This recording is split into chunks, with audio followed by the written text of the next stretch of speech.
Hello and welcome to the BNB show. My name is Brandon. This right here is Brendan. That is Seahawks Brendan Nelson back in the house here at the Hawks Nest on my end of things after a couple months away. Went over to your side of things last week.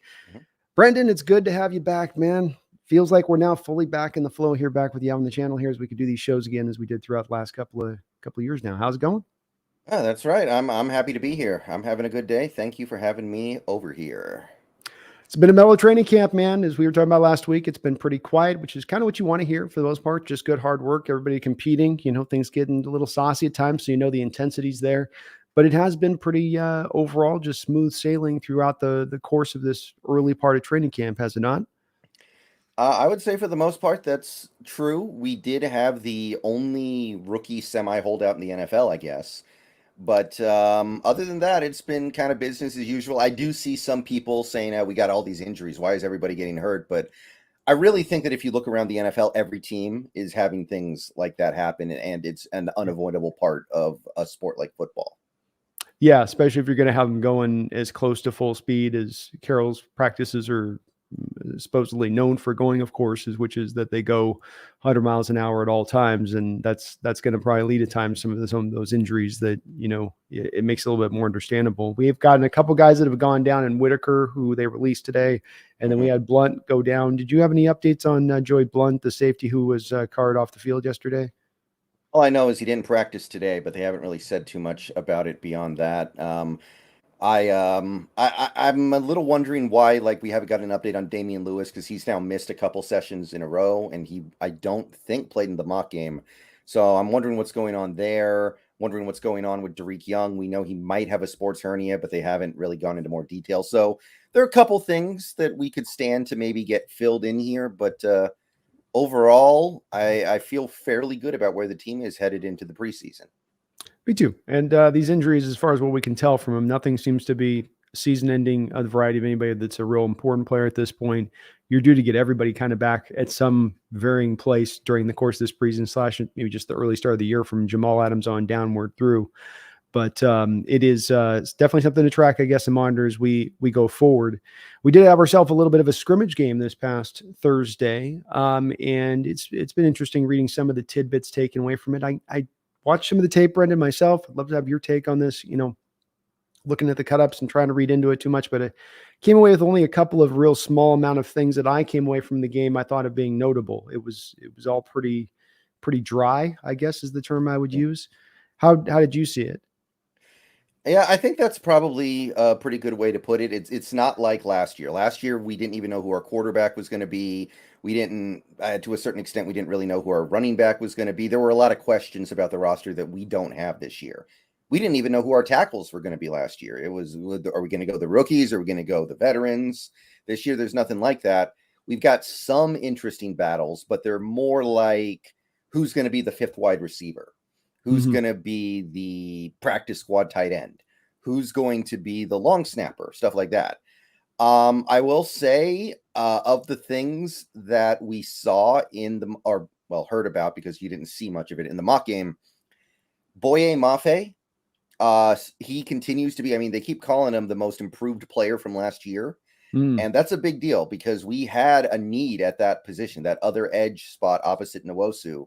That was important, because we were betting a lot on Mafe being massively improved from last year as a pass rusher. And it seems like that has happened. So that's one of the things that stands out to me on the defensive side of the ball. Offensively, even though this is maybe kind of a weird thing to say, because it doesn't seem like it'll be super consequential, but I'd say Cody Thompson, because he's kind of the forgotten man in this receiver room. But every time he's called on, it seems like he does stuff positively. And especially now with this Eskridge situation, I think that we can now very safely say that he is probably going to make this roster for at least the first 6 games. So I'm mindful of that kind of stuff. You think he's got Bobos and or Landers?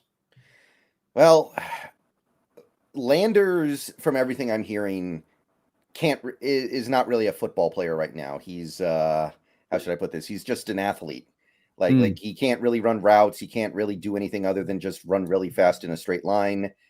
And I'm getting the sense that he's the definition of a guy you want to put on the practice squad, Mm. So I'm starting to feel like that's probably the case. We know Eskridge is going to be not on the 53 man for the first 6 games. And if you're looking at it in terms of wide receivers, DK, Lockett, JSN, probably Derek Young, although, by the way, watch out for that sports hernia. That's no joke. No, it is not. And then that 5th guy, there are a few different guys it could be, but it seems like Thompson is the standout right now. Yeah, and I do agree with you. I was just kind of probing a little bit of where you were at on that, because I think the Derek Young thing, as much as anything, is probably going to assure Thompson ends up at least being on this roster. Is he game day active or not? I don't know. We'll see on that part of it. But Eskridge is out 6 weeks.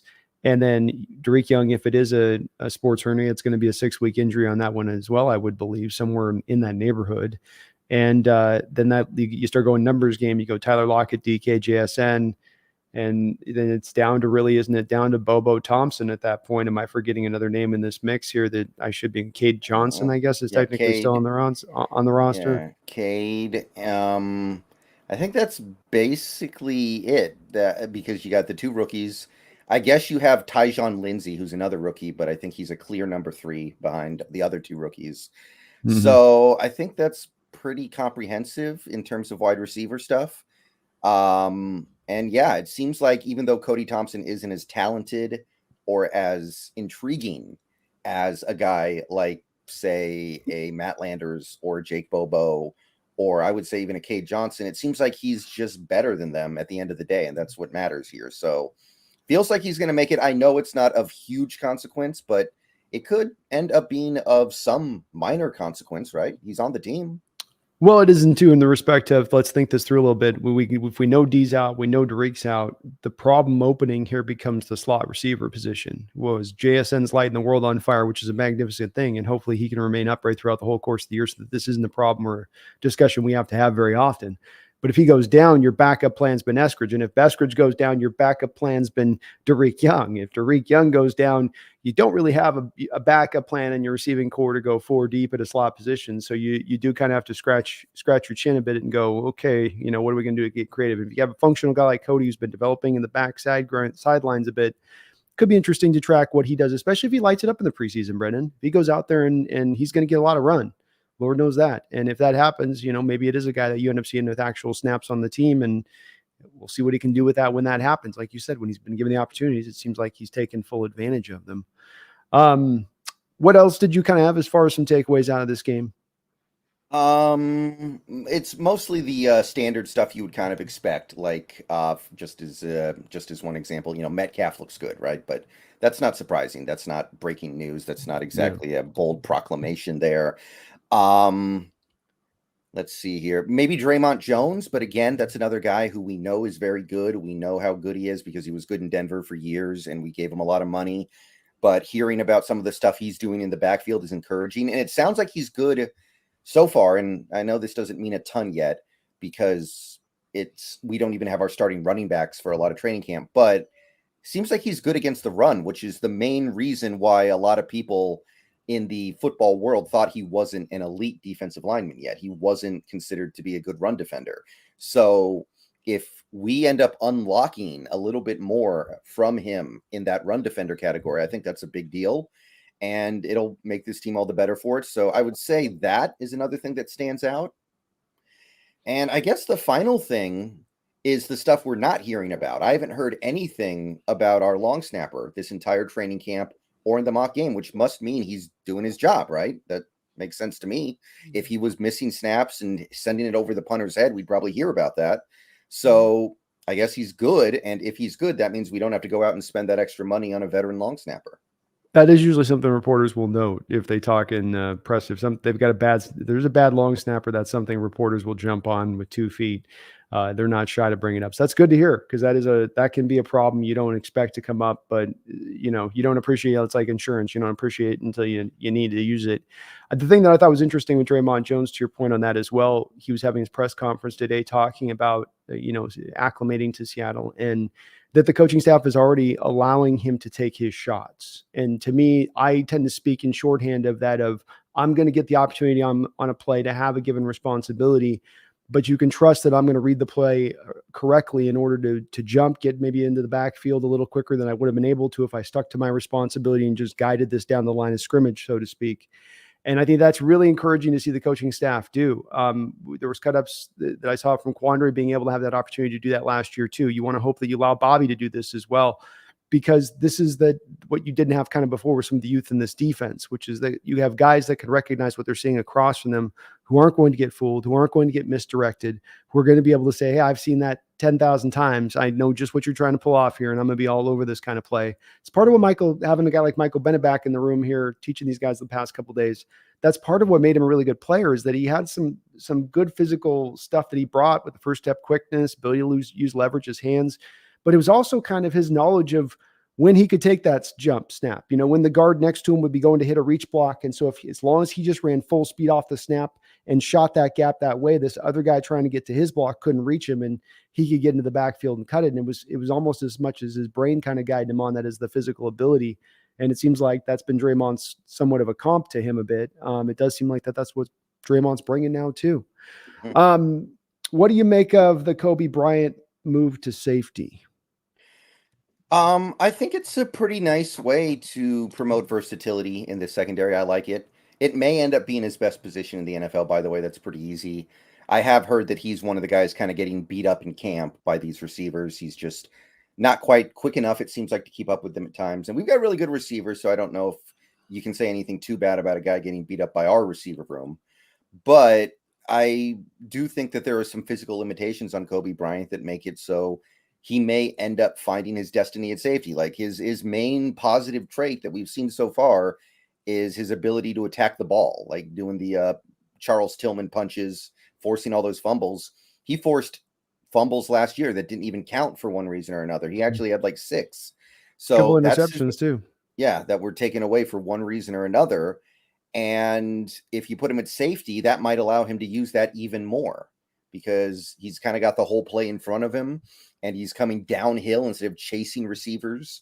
That may end up playing to his strengths. And I mean, more than anything, I think you're just trying to promote some versatility in a secondary where it's hard to get playing time if you're not one of our top guys right now. It's going to be hard for a guy like Kobe to get playing time at corner, I think, because we added Witherspoon on top of guys like Woolen and Jackson, who's having this great training camp, and Julian Love also is a slot guy potentially as well on top of the safety stuff. So you just kind of want to give him every opportunity to get on the field if and when somebody gets hurt. So I like it. I think it's a good idea.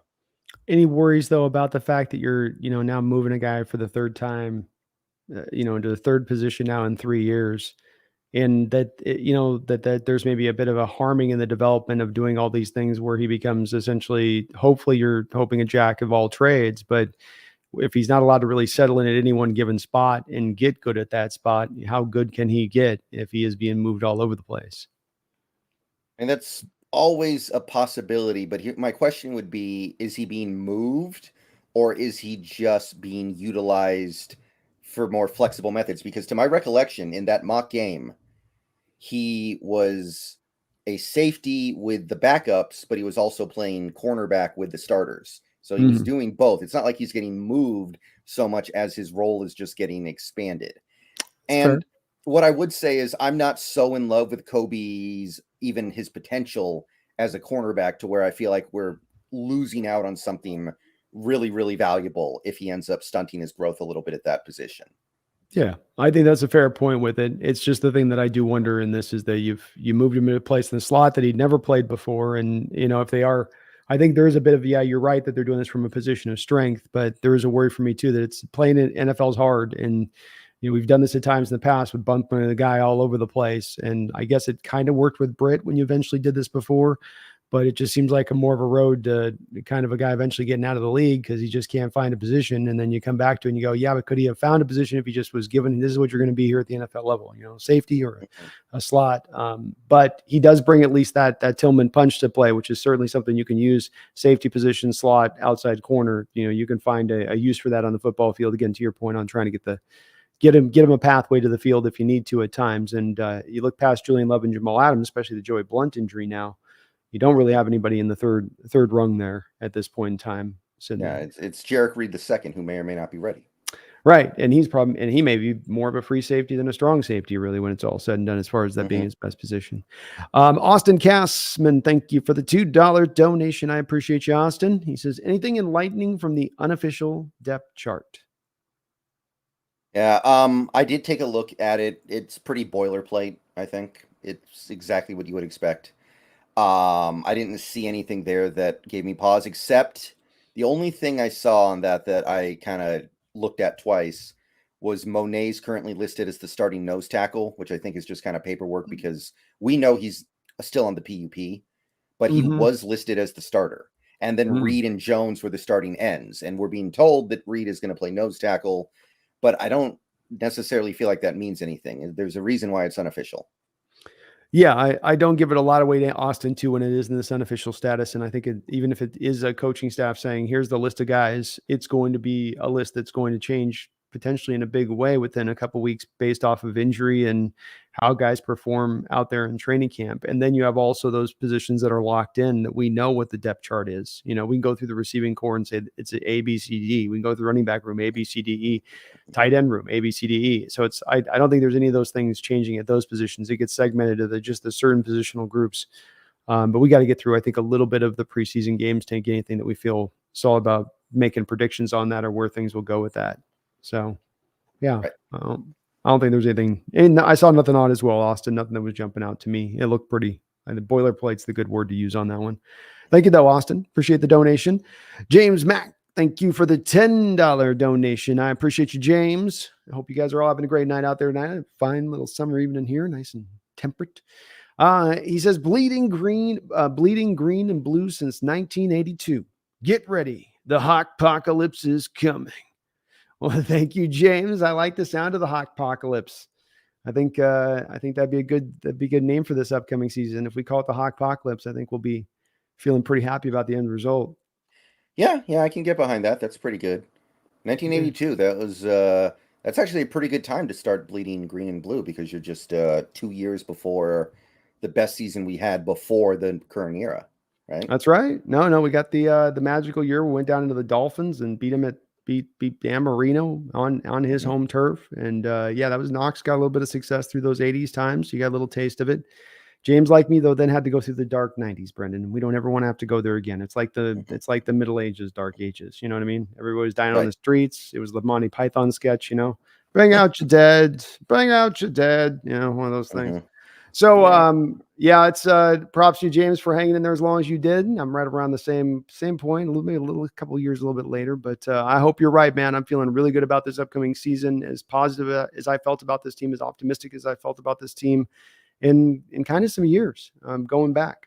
I think the only thing that I worry about is the youth and how young they are, but I do think that they have the talent. And I do think they have the ability, and that's of course injury too being a worry, but that's really the only thing I think that really prevents them from topping out in the grandest of fashion this year. And that part we'll see about. Yeah. The reality is anybody can get hurt at any time for every team in the league. Yeah. So there's only so far you can go with that.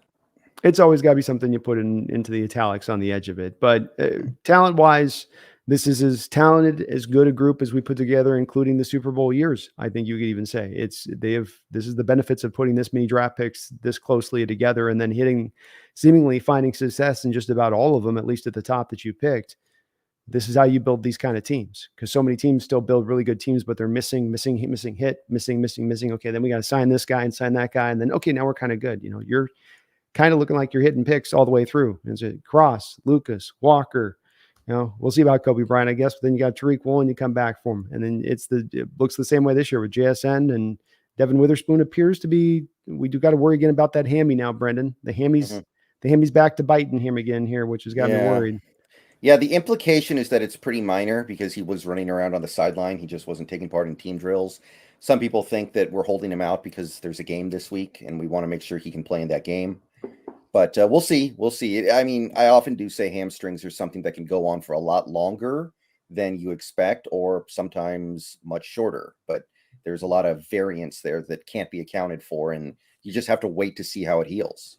You really do. And that's the worry I have with this one too, is that they can linger. They can just as quickly go away, but they can be sitting there on the back of a player throughout the year, and you're just trying to manage it through, and the player never feels like he can turn it up to the full extent at that point and go all the way through. But nonetheless, we're hearing good returns from both those two young guys. Derek Hall 2 days ago finally sounded like he had his best day of practice. Brendan, Yeah, he was quiet for a while there, but yeah, he apparently had a really good day. I think it couple was sacks. Yeah, I think it was either yesterday or 2 days ago.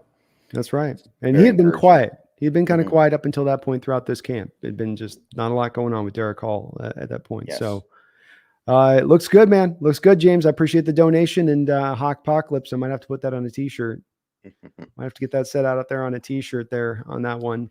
I don't think that gets copyright claimed by anybody, right? It's different enough from anything else. As long as you just don't use the logos, man, that's the key. So I got my store going now, or my little Etsy store going for it. So because I got the logo redone on mine enough, so it's not looking like it. But Cool. maybe I'll have to throw the Hawk. I might have to steal that one, man. I'm not throwing you any royalties. I'm just taking that one, bro. So, yeah, there wasn't anything else I thought that was really much more notable out this. We did have, of course, the beast mode curse came up and did a little bit of a nipping, like a little dog, like one of those little short dogs that come up and get you at the back of the ankles. As we saw McIntosh get his knee twisted up a little bit. Doesn't sound serious, but we continue to. I was a little confused by Pete's language. He said he may miss a couple weeks. I don't know if that meant a couple weeks was the best case scenario or the worst case scenario, but it sounded like it's actually the worst case scenario, which that'd be great. That means he's back for the preseason even. Yeah, I mean, it would be nice. Sometimes it's to a youth thing where these younger guys can get back seemingly a little bit quicker, with what they do. And then if you're an older guy, it's going to take you a little bit longer to get it around. But hopefully he can stay healthy, because the back room has been 1 in, 1 out, 1 in, 1 out, 2 out, 1 in. It is what it is with that. But hopefully he can, Godspeed, get back very quickly.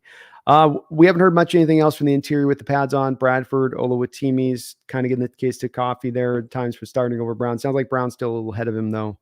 That seems to be where things are trending. I mean, and I'm fine with that, by the way. I want to be clear about that. I'm really excited about Olawatimi, but I do think Evan Brown proved to be a good player when he played at center a couple years ago. So I think we can acknowledge you can be steady in there for us. And as much as anything, we need steady. We need not below league average. You're not going to blow up the whole play from the inside every time we try to do anything, because our center can't hold up in there. I think he can, at the very least, Brendan, bring that on into play here and make that kind of work. Well, let's look a little bit forward here into this upcoming Minnesota game a little bit. And I'd be interested to know, when you walk into this game, two different things. Where are your eyes drawn on the field to what you're looking for? What player? When you can kind of watch the game, but we all in preseason at times find ourselves kind of going into one guy and what he's doing, even if it's for a couple snaps before you drift to a different player, and you're still watching the game, but you might be this is the battle I was kind of wanting to lock in on. And then from a team standpoint, what maybe are you looking for them to be doing? Is there anything in specific in that you'd like to see them lock into? Well, I think the thing that stands out right now is what the team is doing schematically to, even if it's not for the specific players, because I don't know if they're going to be playing on Thursday, are they going to set those players up to be successful? So what I'm talking about is offensively, what kinds of formations are we using? Are we using 3 receiver sets more than we did last year? Because last year, I think we were in the bottom 5 or maybe bottom 6 of all teams in the league using 3 receiver sets. And then you draft a guy like JSN at number 20.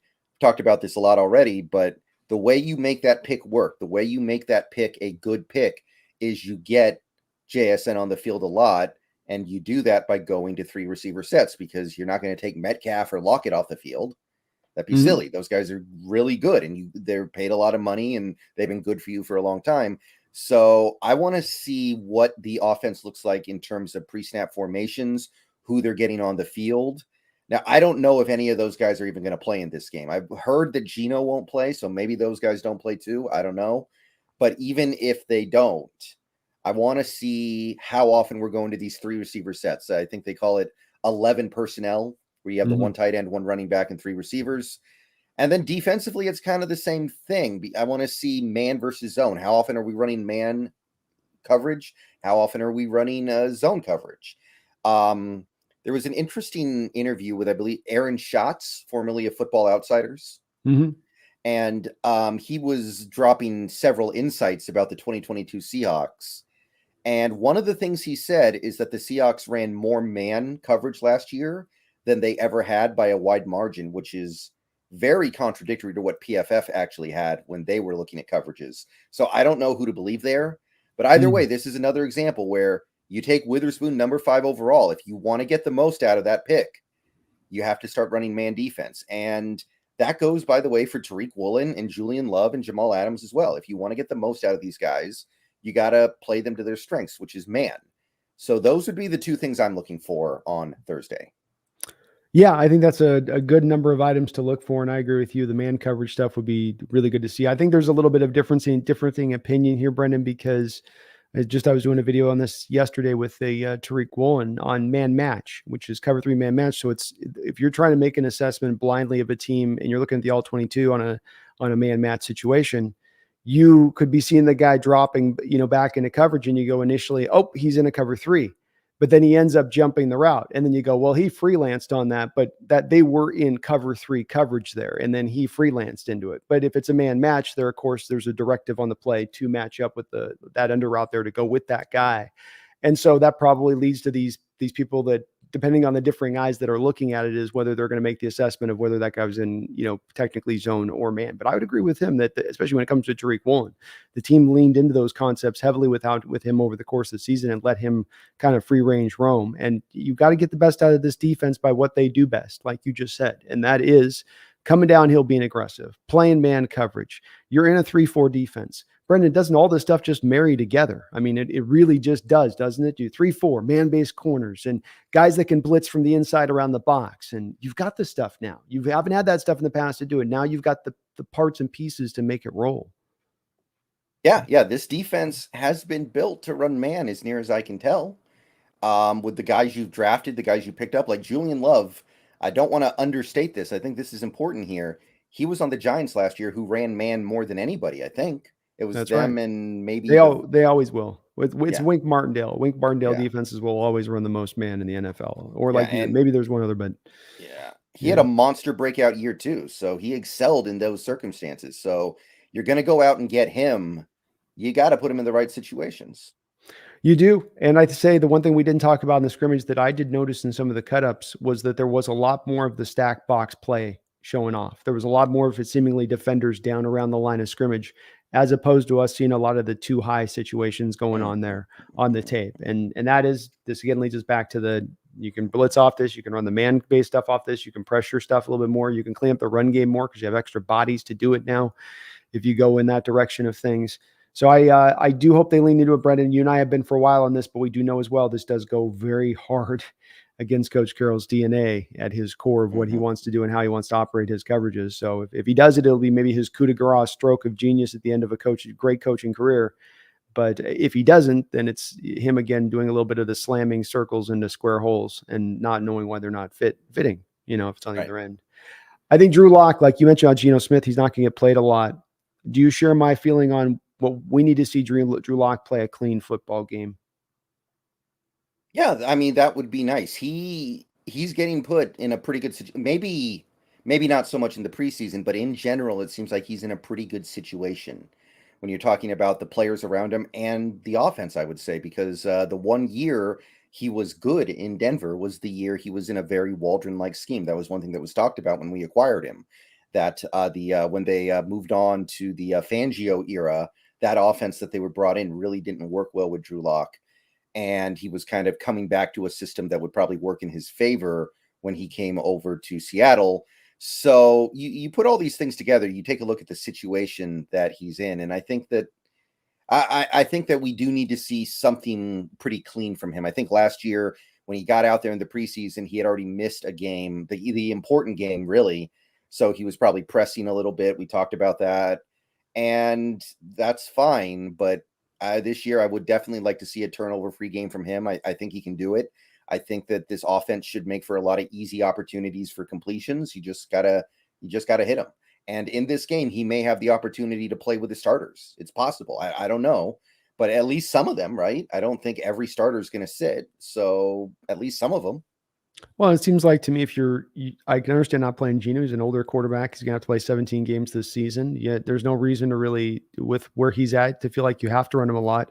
Drew, on the other side of it, to me, is a guy that didn't get to play a lot preseason. You mentioned that some of that was out of his hand and out of his grasp, and then he had to press in the third game.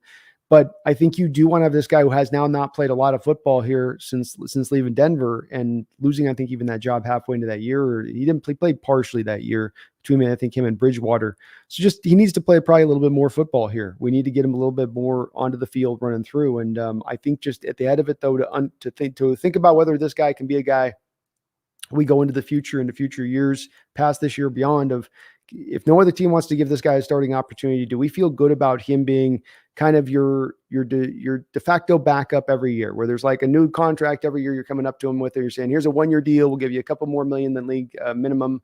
You're not getting your starting opportunity, but you're knowing that if you do go in with Geno going down, Geno being an older player, the potential opportunities there. To me, though, you've got to have a little bit of a certainty to know he's not going to be a guy, though, that if I put him out there for 4 games, there's going to be those 3 moments in a game where I'm going to be looking at him going, what were you doing on that? What were you thinking on that throw? Yeah.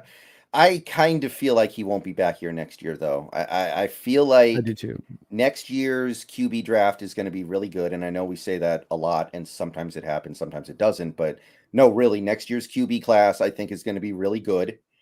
And you know that thing where Schneider says we want to take a quarterback every year, and every year we just forget to do it, I guess, because we never do it.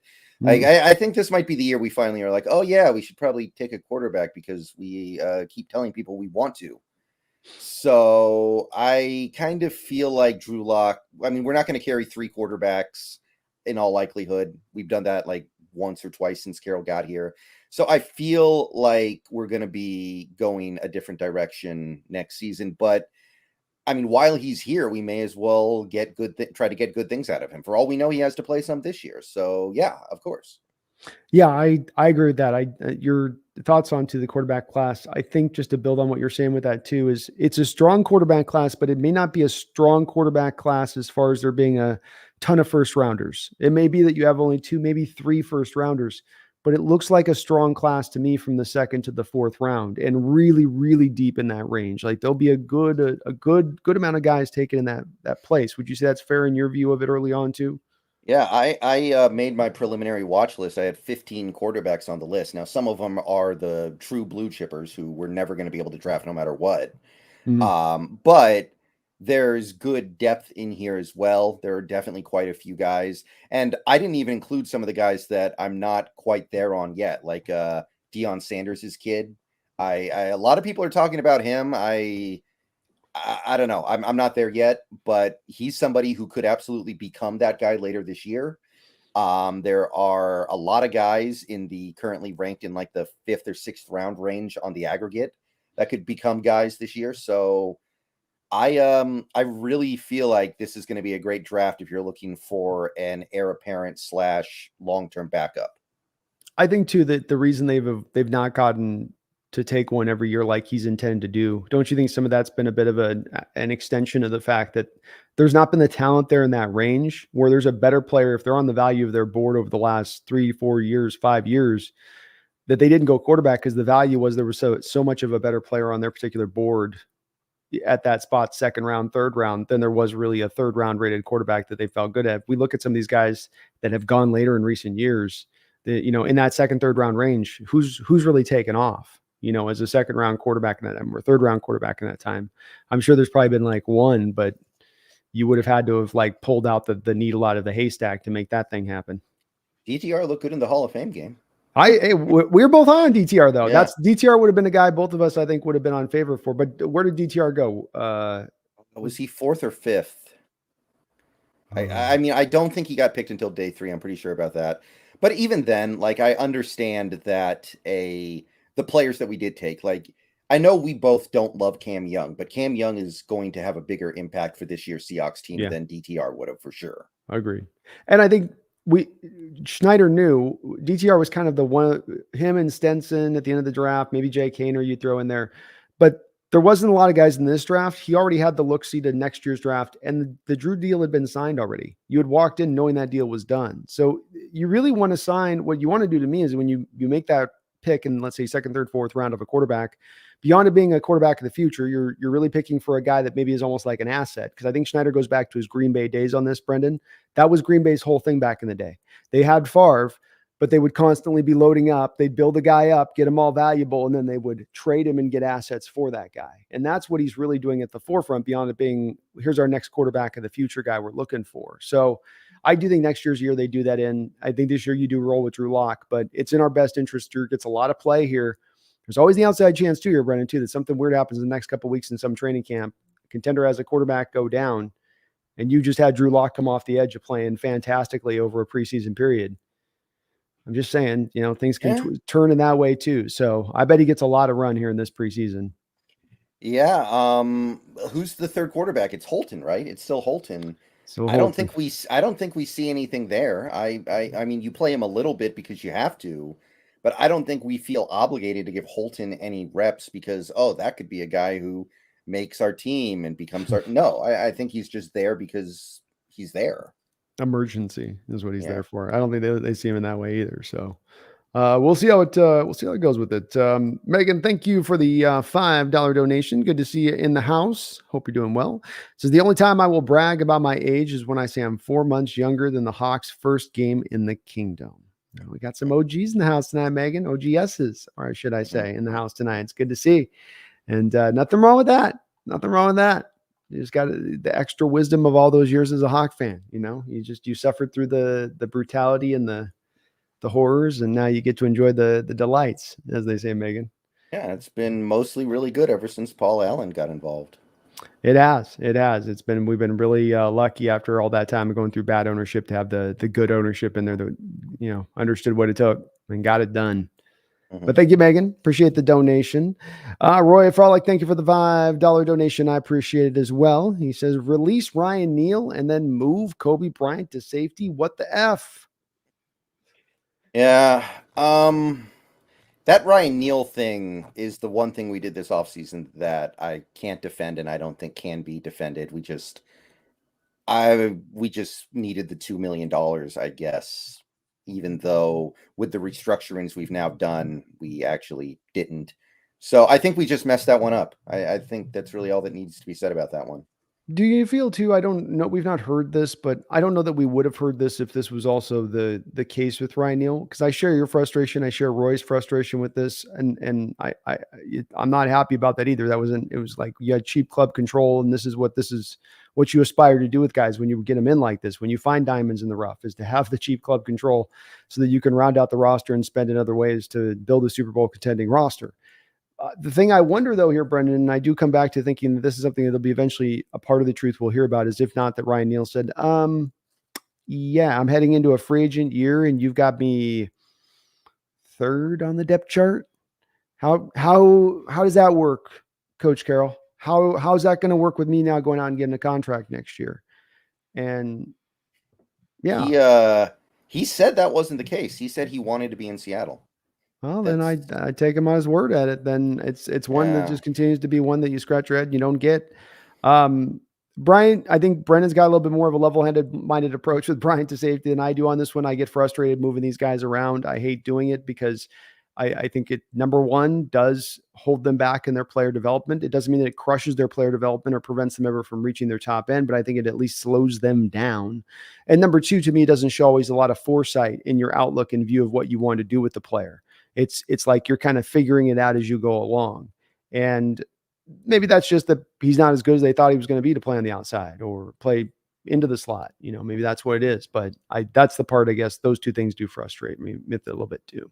Yeah, I think that's just, I don't think there's any defending that. I think we just messed up and it is what it is. Yeah. Yeah, it's just ain't gonna ever make a lot of sense on that one, Roy. And it sounds like he's playing pretty well for the Bucks in their training camp too. I've seen a couple cut-ups or at least a couple tidbit tweets out about him making some plays back there. So probably is going to help out the Bucks this year too. On top of a little salt in the wound, Roy. Salt in the wound. Chad Hart has been a member for 7 months of the Hawks Nest. Thank you for that, Chad. I appreciate that long time support, brother. He says the two best YouTubers on the Seahawks stuff. Good stuff, dudes. Well, thank you, man. I Thank appreciate you, it. Chad. Thank you, Chad. Very, very kind of you to say, man. Hmm. And thank you for all your support on the channel. Appreciate you guys being longtime members. Very, very kind. Again, too, we got Seahawks Brendan Nelson in the house. Do get over to Seahawks Brendan Nelson on YouTube and sub up to him. We'll be doing 2 shows a week here throughout the course of the season. The ZX with a $5 donation. Thank you, ZX. Says, Brendan, why do you use 2002 to 2011 logo on that Excel chat? Hi, Brandon. What's Just up, kind of Z? like that logo. I don't know. I just think it's neat. We get our preferences with age, ZX. You know, we get used to certain things. We get tired of the constant, ever-changing world. We just want to hold on to stuff that we know. Right. Yeah, it's also my background for some of my streams and stuff. I have the 20 the OO's logo. Okay. And I don't know, I like it.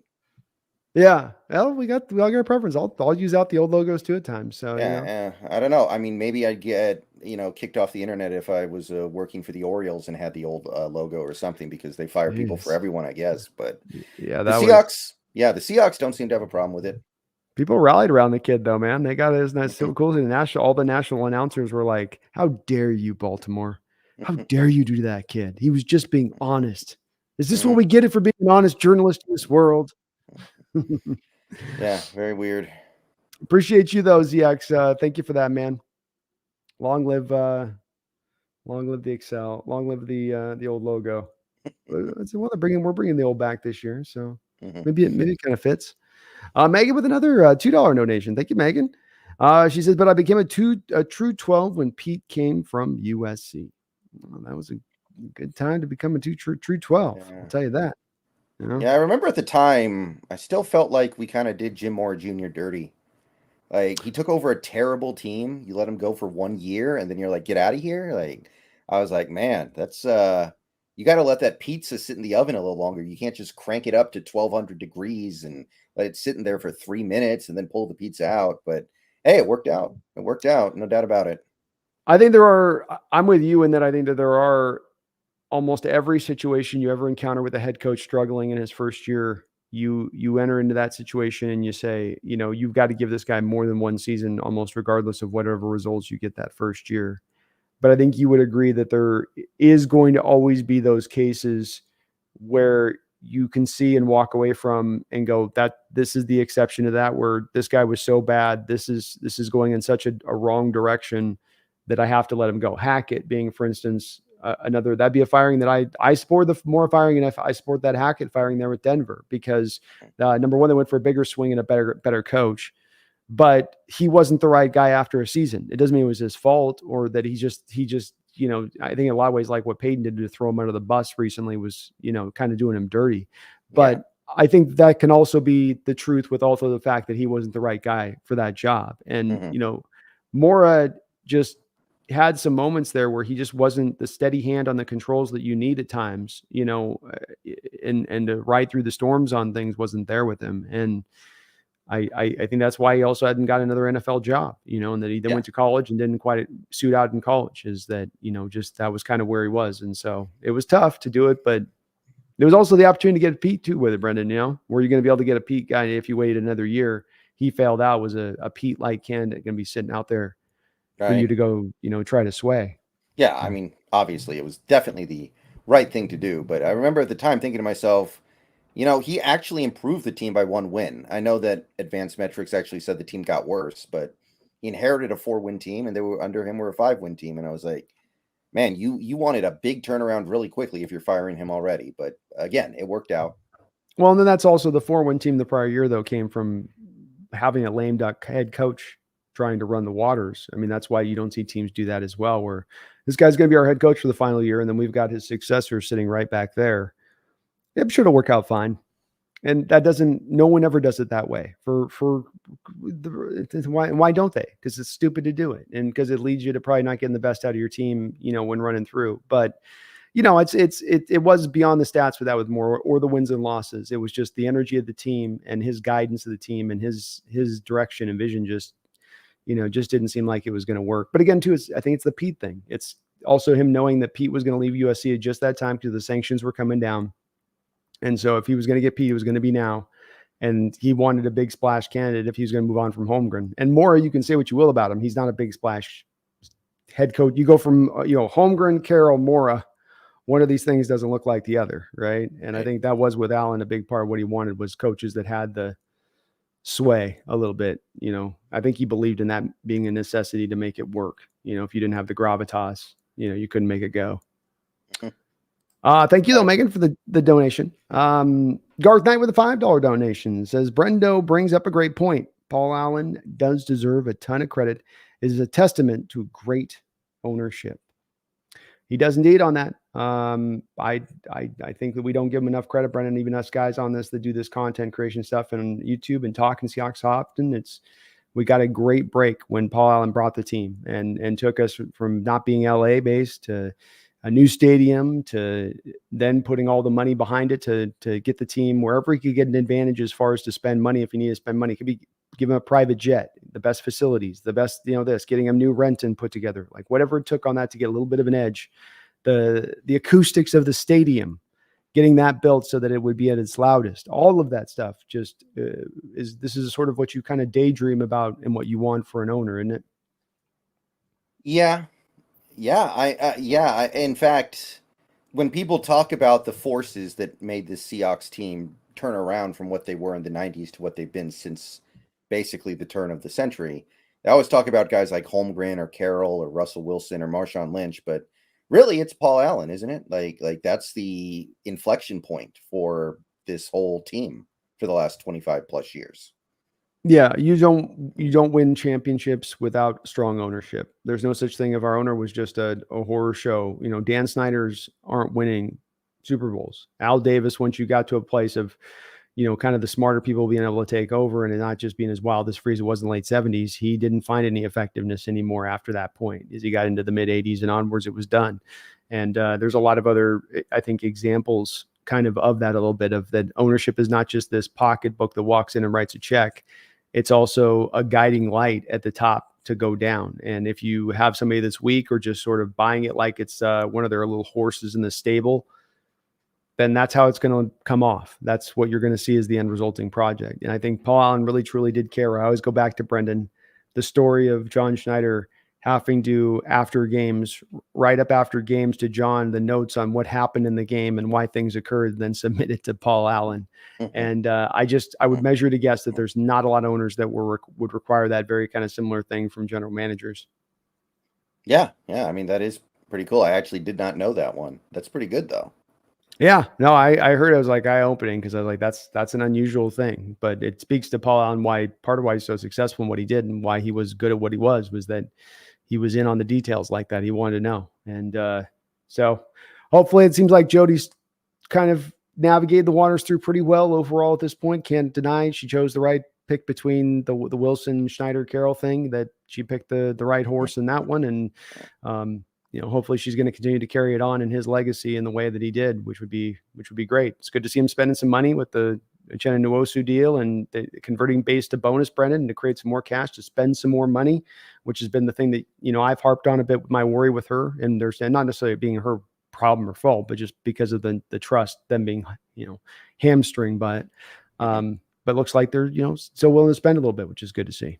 Yeah, there is some reason to be encouraged. The last couple weeks, I'd say, in particular, we've seen some encouraging signs.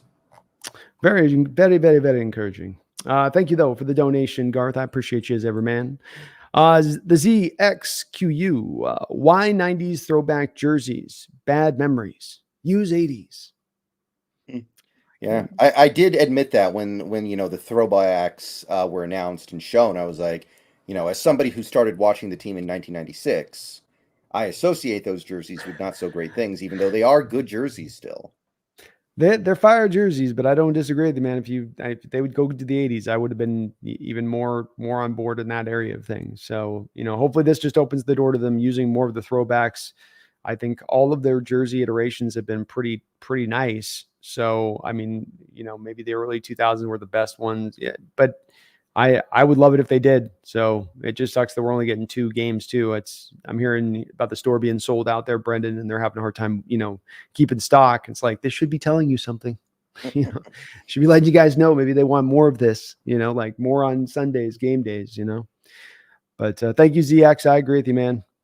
I do agree. And ZX with another $5 dono. Z, thank you for all the donos, brother. It says, call me Z. Z it is, my man.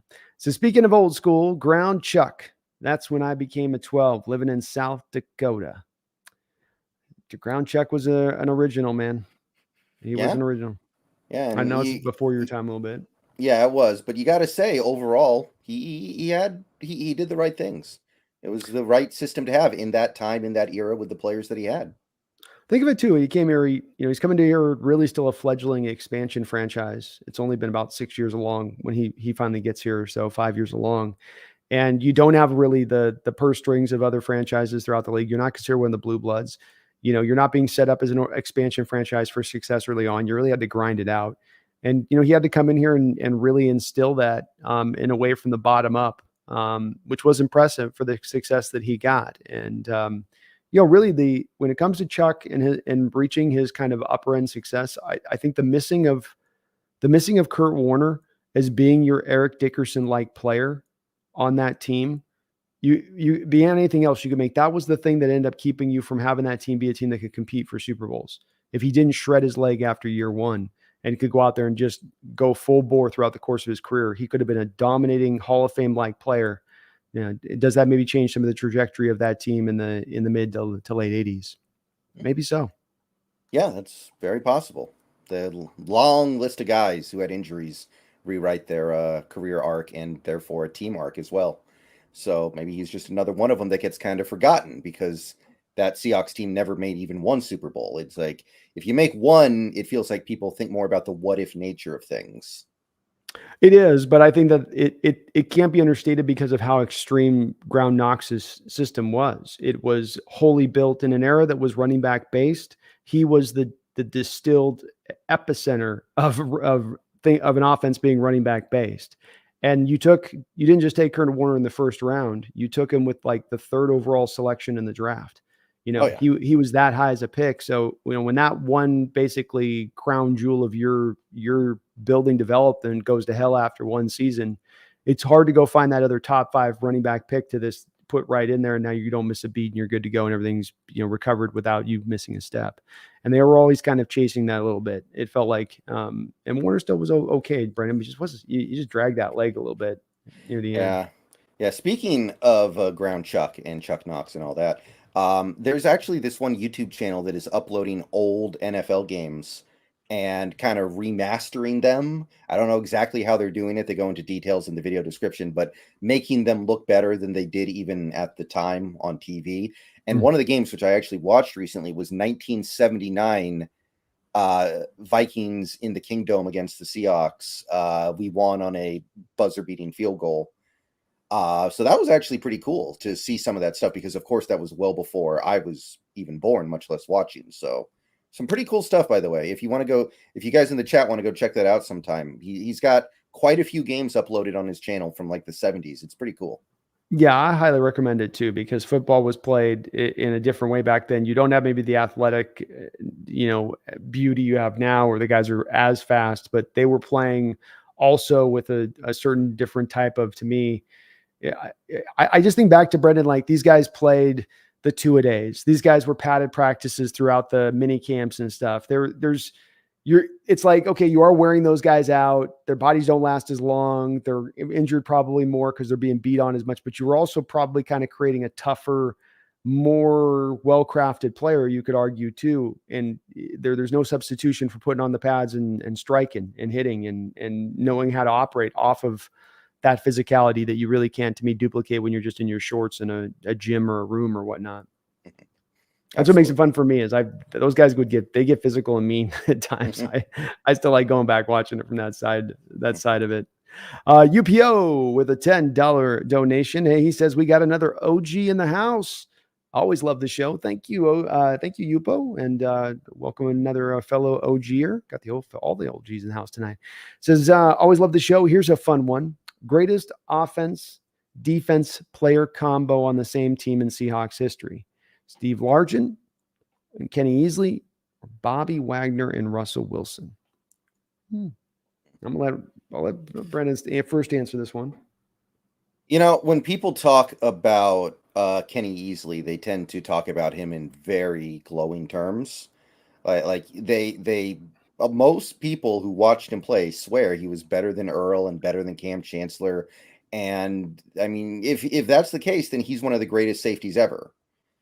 Mm-hmm. So I think if you do the math there, assuming you give Easley that kind of credit, I think it is Largent and Easley, because when Largent retired, he was considered at least a top 3 receiver in NFL history because he owned every record pretty much when he retired, right? I would say he was the number 1 wide receiver at that time. Rice was certainly coming on strong and looked like the guy to be the heir apparent to take it. And he did, of course. But if you look at it, everything was kind of the receivers that had those records were all in various places, and Largent kind of brought them all under one umbrella, which then cemented him then as that number 1 receiver of his in the sport. Who was the guy on the Packers who had 99 touchdowns and he was almost invented the modern receiver position? Was it Don Maynard? That sounds right. Yeah. Yeah, like he was the number 1 first great receiver, and then I think Largent basically beat all his records, and he was the number 1 receiver, I think, in NFL history when he retired. So I think you got to go with that, because if you're combining that with Easley, now then you have Wagner, who I think is probably one of the 5 best middle linebackers to ever play. Agreed. And Wilson, I mean, at this point, is Wilson even a Hall of Famer is the thing. Like, man, I was just asking you that question. Yeah, he's our best quarterback ever. Sure. And quarterback is very important to football. But if you were to make a list of the greatest quarterbacks ever, is Wilson top 30 even? Is he top, like, where? Hold on, you answer your first question. I need an answer on you dodged off that first question you raised, which is the one I want to know from you. Yeah, I mean, that's kind of what I'm getting to here. How many quarterbacks are in the Hall of Fame? You look at those quarterbacks, you compare them to Wilson's resume, you think about how they got into the Hall of Fame. Like, what would be if Wilson gets into the Hall of Fame, what's he coasting on? Basically, the first 10 years, he was the winningest quarterback ever in terms of regular season record, right? It's not the stats. The stats are really not that remarkable. Mm-hmm. I mean, we've talked about this before, but Kirk Cousins will probably retire with better stats than Wilson. He'll have way more touchdowns. He'll have more yards in all likelihood. Mm-hmm. So it's not the stats. It's not Super Bowls. He's got 1. You got plenty of guys in the Hall of Fame that have 2 or 3 or 4. It's not going to really be anything other than that. And I think we all know, even the people who really like Russell Wilson can tell you that the main reason why he had that great record was because the first 4 years of his career, he had the number 1 defense, which has never happened in the Super Bowl era before for any other team ever. So you put it together, I don't know what the Hall of Fame argument really is for Wilson anymore. So I don't think he does unless he has a renaissance in Denver and at least extends his career out a little bit to where he can get those volume stats, get up to 400 touchdowns, get up to, I don't know, 50,000 yards, et cetera, et cetera. Yeah, I think he's definitely a guy that's on a bubble spot as Russ. Some of it's probably determined on if other guys that are maybe in the near production point, like an Eli Manning, for instance, if those guys start getting in, does it become a little more certain Russ gets in? But the thing with this is this, Steve Largent was a Hall of Famer when he retired, and you knew it. Kenny Easley was, he retired early, but he certainly put up a Hall of Fame pedigree, and Bobby Wagner, absolutely. I think that the fact that we're not certain that we can't have that same kind of, oh yeah, it goes without saying he'll 100% be there, answers that question to me in the way that you answered it, and that it is Steve Largent and Kenny Easley. I do land in that camp of you just discussed, of the camp that says, I love Cam Chancellor and I love Earl Thomas, and I'm not denying what they did and their impact and how good they were. Maybe 2 guys that eventually we'll be talking about Hall of Fame as well. But Easley didn't play a long career and got in the Hall of Fame. So he didn't have the longevity stuff he fell back on. He got in there because of how impactful he was in the 80s. And you just can't undersell the guy. Could have played free safety, strong safety. He returned punts. He was big. He was fast. He had ball skills. I mean, it was a Madden creative player in the mid 80s from the safety position, basically. And so I love Cam and Earl, but Kenny was kind of on a little bit of a different level, So I go that one. I go the first one as well. And it's not throwing Yeah. shaded with Russ. I hope he does get in the Hall of Fame, but I do think, Yeah. like you said, he's probably got a little bit more to do. There's Yeah. probably a little, just get another year or two if you can. Yeah. I don't think he will. And honestly, if he can't build up a little longevity here, he shouldn't. Like Eli Manning's, that's a very, very niche case, right? Mhm. I think we all understand that as a player, Eli Manning doesn't belong within 100 feet of the Hall of Fame. He was a decent starting. He was about as good as like Vinny Testaverde, Yeah. but he won 2 Super Bowl MVPs, so he has to get in. And in Like, New York. yeah. So therefore, it's just one of those things where he met some criteria that guarantees him a Hall of Fame spot, even though there's nothing else about him that says Hall of Fame other than, I guess, his longevity. And his longevity wasn't even that great because many of those seasons he was bad and he just kept his starting job because of what he had done before. Yeah, I with you. I think he gets in, but I don't think he deserves to get in. And it is one of those weird little spots, but interesting to see what Russ can do on that. He's on that line and certainly going to be driven to try to get over the top of it. But that is the question in hand, I think, right now from the voter standpoint. And that legendary defense, like you said, isn't going to work in his favor when it comes to that consideration. Yeah. They'll be remembering that legendary defense that he got to work with through that early part. Yeah.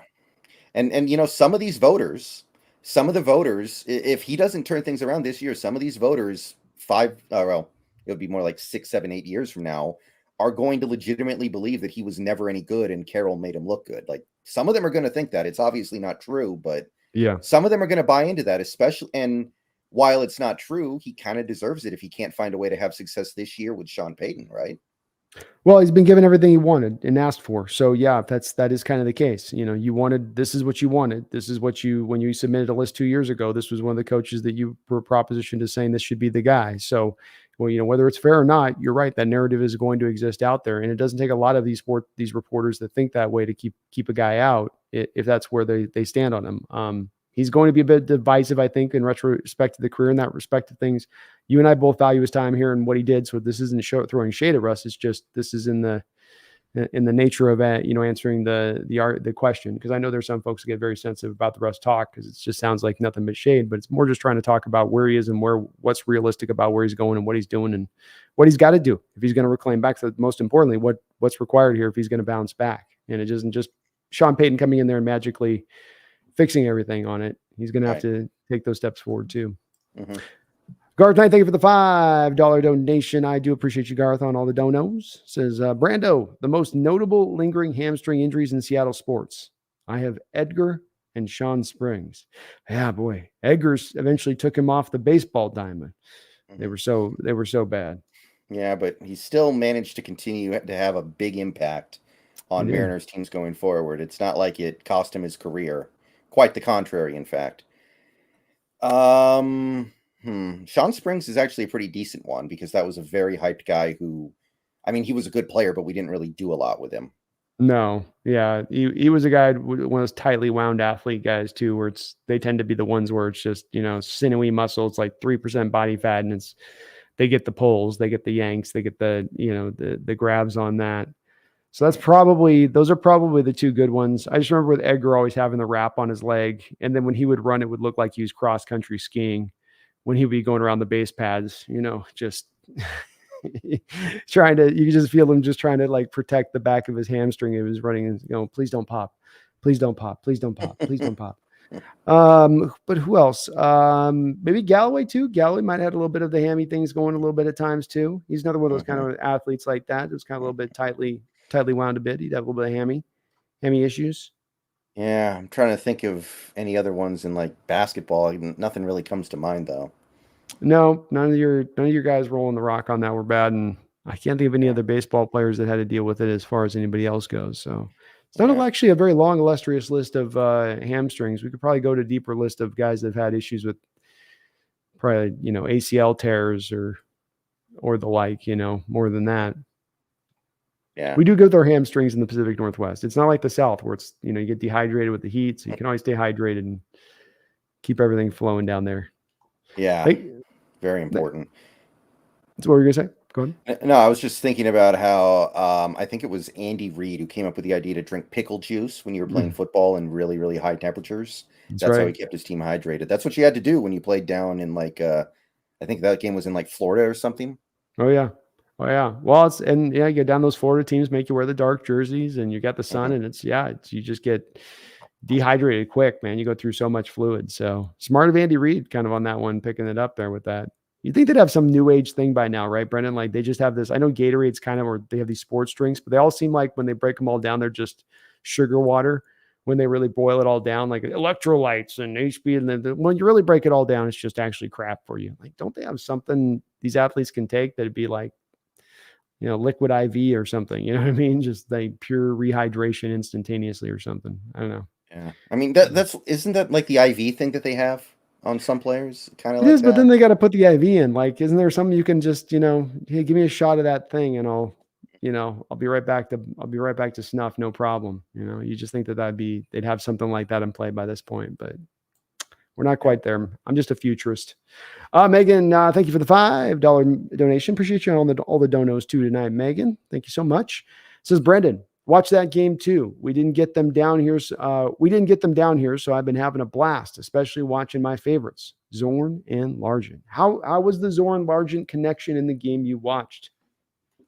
Oh, I mean, it's good. It's always good. This was 79 too, so this wasn't like his rookie year or anything like that.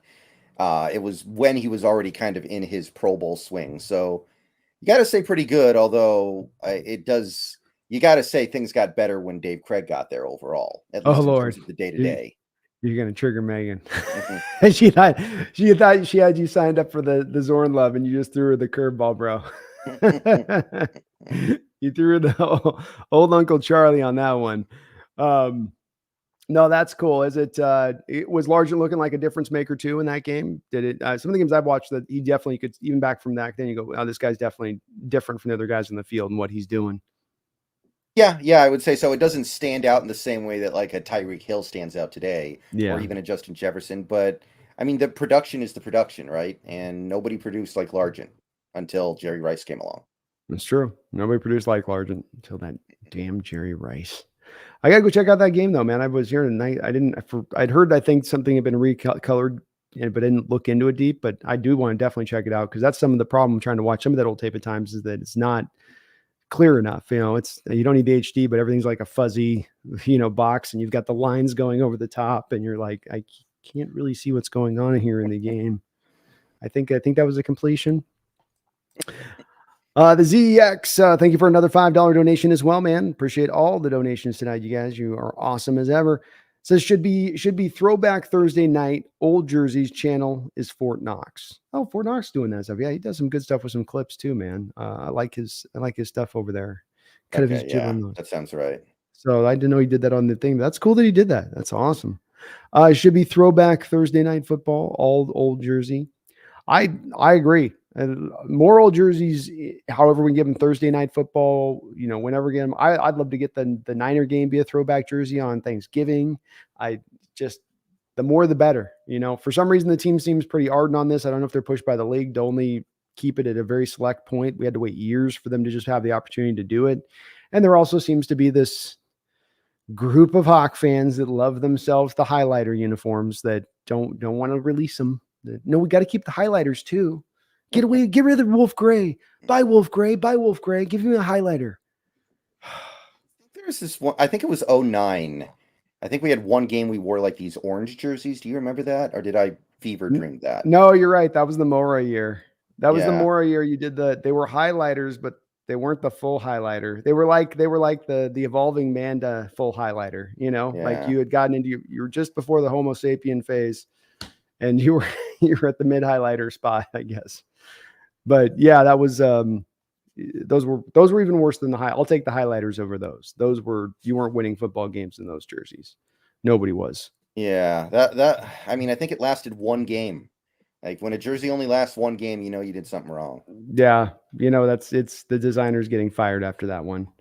To understand, if you go back and look at them, they're pretty bad. They're really rough to look at. Like you played a whole game in these, like not even halftime. You're like, what are we doing here? What's going on here? But ZX, thank you for letting us know on the channel. For Knox doing that recolored old channel, old school games, and I'm glad YouTube's letting those games flow out there and be played out there, Brendan. Sometimes NFL's been tough with the content on that, letting those kind of. But when it's that old, and what's the loss? What do you let them sit in the vault for? I think the NFL should do it, frankly, with all the old games, pretty much that are from 70s or 80s. Just keep it at like 30-year difference. How like the government will declassify stuff after a certain amount of time and all that. Just do that. It's like then you've gotten your value out of it. Or it's like how when a copyright expires after 100 years, it becomes public domain. Exactly. Like any movie made before 1923 just gets posted on YouTube. Like a few years ago, I watched A Trip to the Moon, and it was on YouTube, and there's no issues because that movie was made in like 1902 or something. Yeah. So maybe it'll be kind of like that. I'm maintaining that it would be all the more better for the NFL. It would be all the more, it would help the product out. They would have more interest than ever if they did that type of stuff to make it more, available for fans to be able to view that old stuff. And they will eventually, I think, but they're still that old school approach to it. This is also the same organization that sells Madden to EA every year solely thinking that that's the smart decision to make, so. Yeah. Did you hear they're finally putting in features that were in the game 25 years ago this year? They've been doing that move for years, though, too. That's been an argument. Yeah. I'm not surprised they are. Look, I don't buy the game, but if the franchise mode's workable to a point that I can play around and like show things, at least, like what we do and talk about stuff to where you can show like, here's something to show why this trade, if I do this, or if I'm in a game and I try to do this, I can show. You can do little things like that like there's some inclusion to it. It's just been the franchise mode's been broken. The whole game's been broken in recent years. You couldn't even use it for that in that manner. So they're supposedly putting stuff in. I'm not buying until I see reviews and see what's up with the franchise mode and that they've actually honestly dealt with things. Yeah. I'm still not getting it, to be clear. Nobody has time for that. Yeah. Oh, you wouldn't under any certain. What if it was awesome? What if it was just like, if it was awesome, then I would probably do it. But I just don't believe there's any incentive. Like Madden is still a huge moneymaker for everyone involved, even if most people don't like it because they get the people who spend 40 grand a year on mud. I can't blame you, man. You've been beaten year after year, like many of us in this respect, and you're tired of getting beaten anymore. And you're like, give me the stick. I'm going away. Like they've lost a lot of people's confidence, and frankly, rightfully so. They've crapped out a product year after year, and eventually that's going to catch you and bite you in the butt. I'd love to see a great football game, though, man. As much as it would rob me of a lot of hours and time, I would love. If I was going to play a football game on stream, I'd probably emulate like Madden 05, which was my Madden. That was the Madden I spent a lot of time on.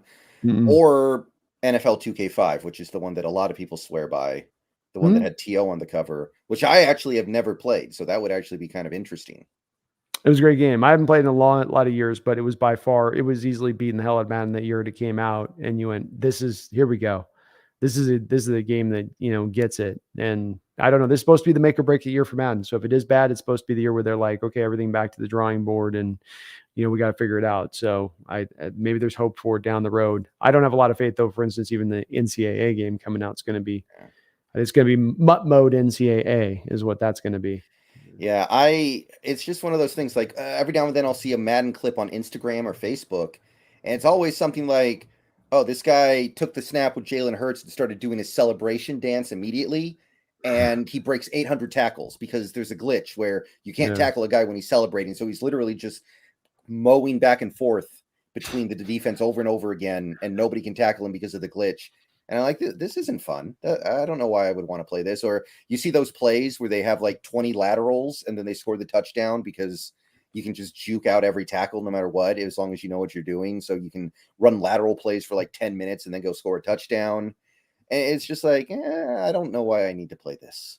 Yeah, I've always thought the online football experience, mono is always broken. That's why it's always, to me, come back to the franchise mode and that, because online people are going to try to find the glitchy thing they can take advantage of that doesn't look anything like NFL Sundays.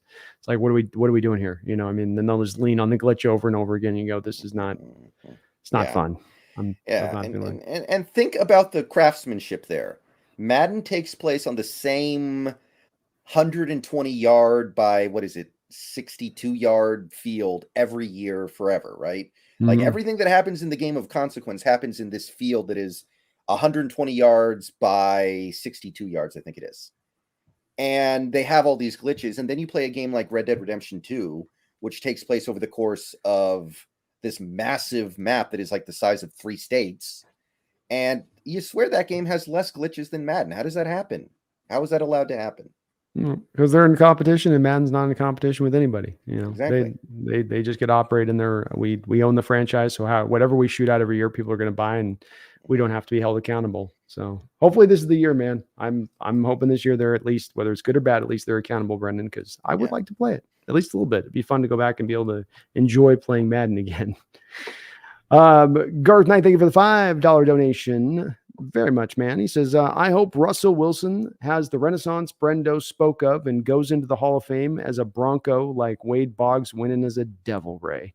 Did Wade do that? Yeah. Well, did you see the Tyreek Hill quote a couple weeks ago? I did, yeah. Yeah. So I don't know. I guess it's possible, right? Like, you don't go in the Hall of Fame as a team. You go in if you played for a bunch of different teams, they put you in as everybody gets put on the plaque.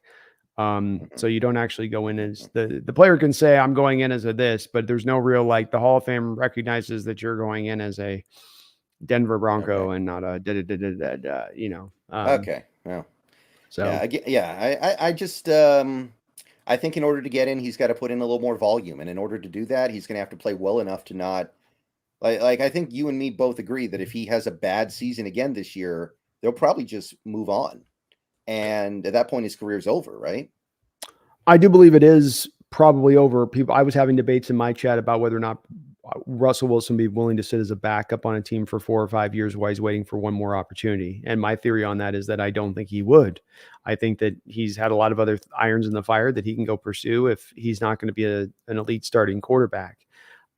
To your point on that, Brendo, and to Garth, to give you some hope in this, I know an ardent Russell Wilson backer. By the way, in baseball, you can choose your hat. So it's not the rule in baseball. You do get to choose which team you go in as. But here's what Russell's got to do to get in the Hall of Fame. And that is that he's going to have to play in a low volume offense, throw for 3,700 yards the next 2 years, throw for 25 touchdowns each a year, so add 50 touchdowns onto the resume, add another, 7,000 yards passing over the next 2 years, playing very efficient football, win more games than he loses over that time.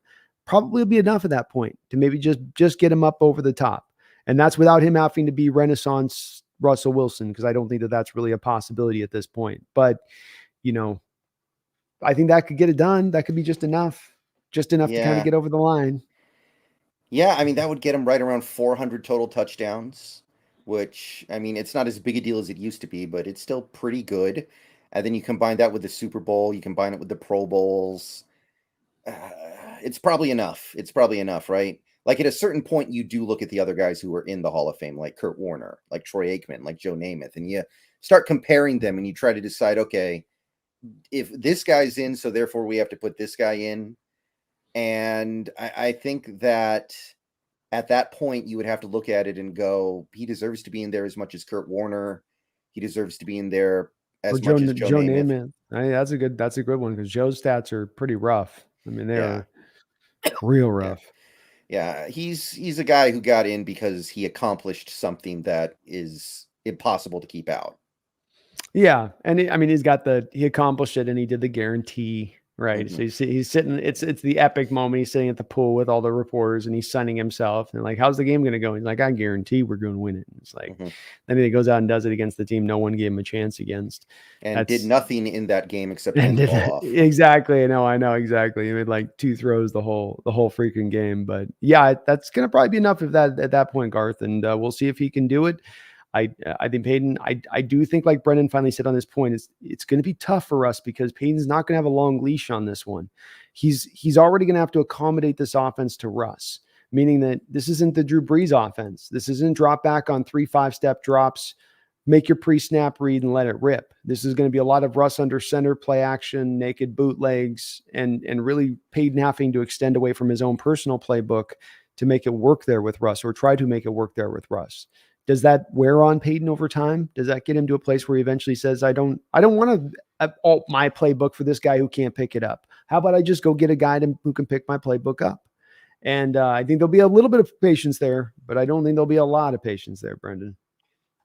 Yeah, I think that's very fair. I mean, Peyton has been pretty positive about him so far this camp, even though there were several camp sessions where Wilson played poorly.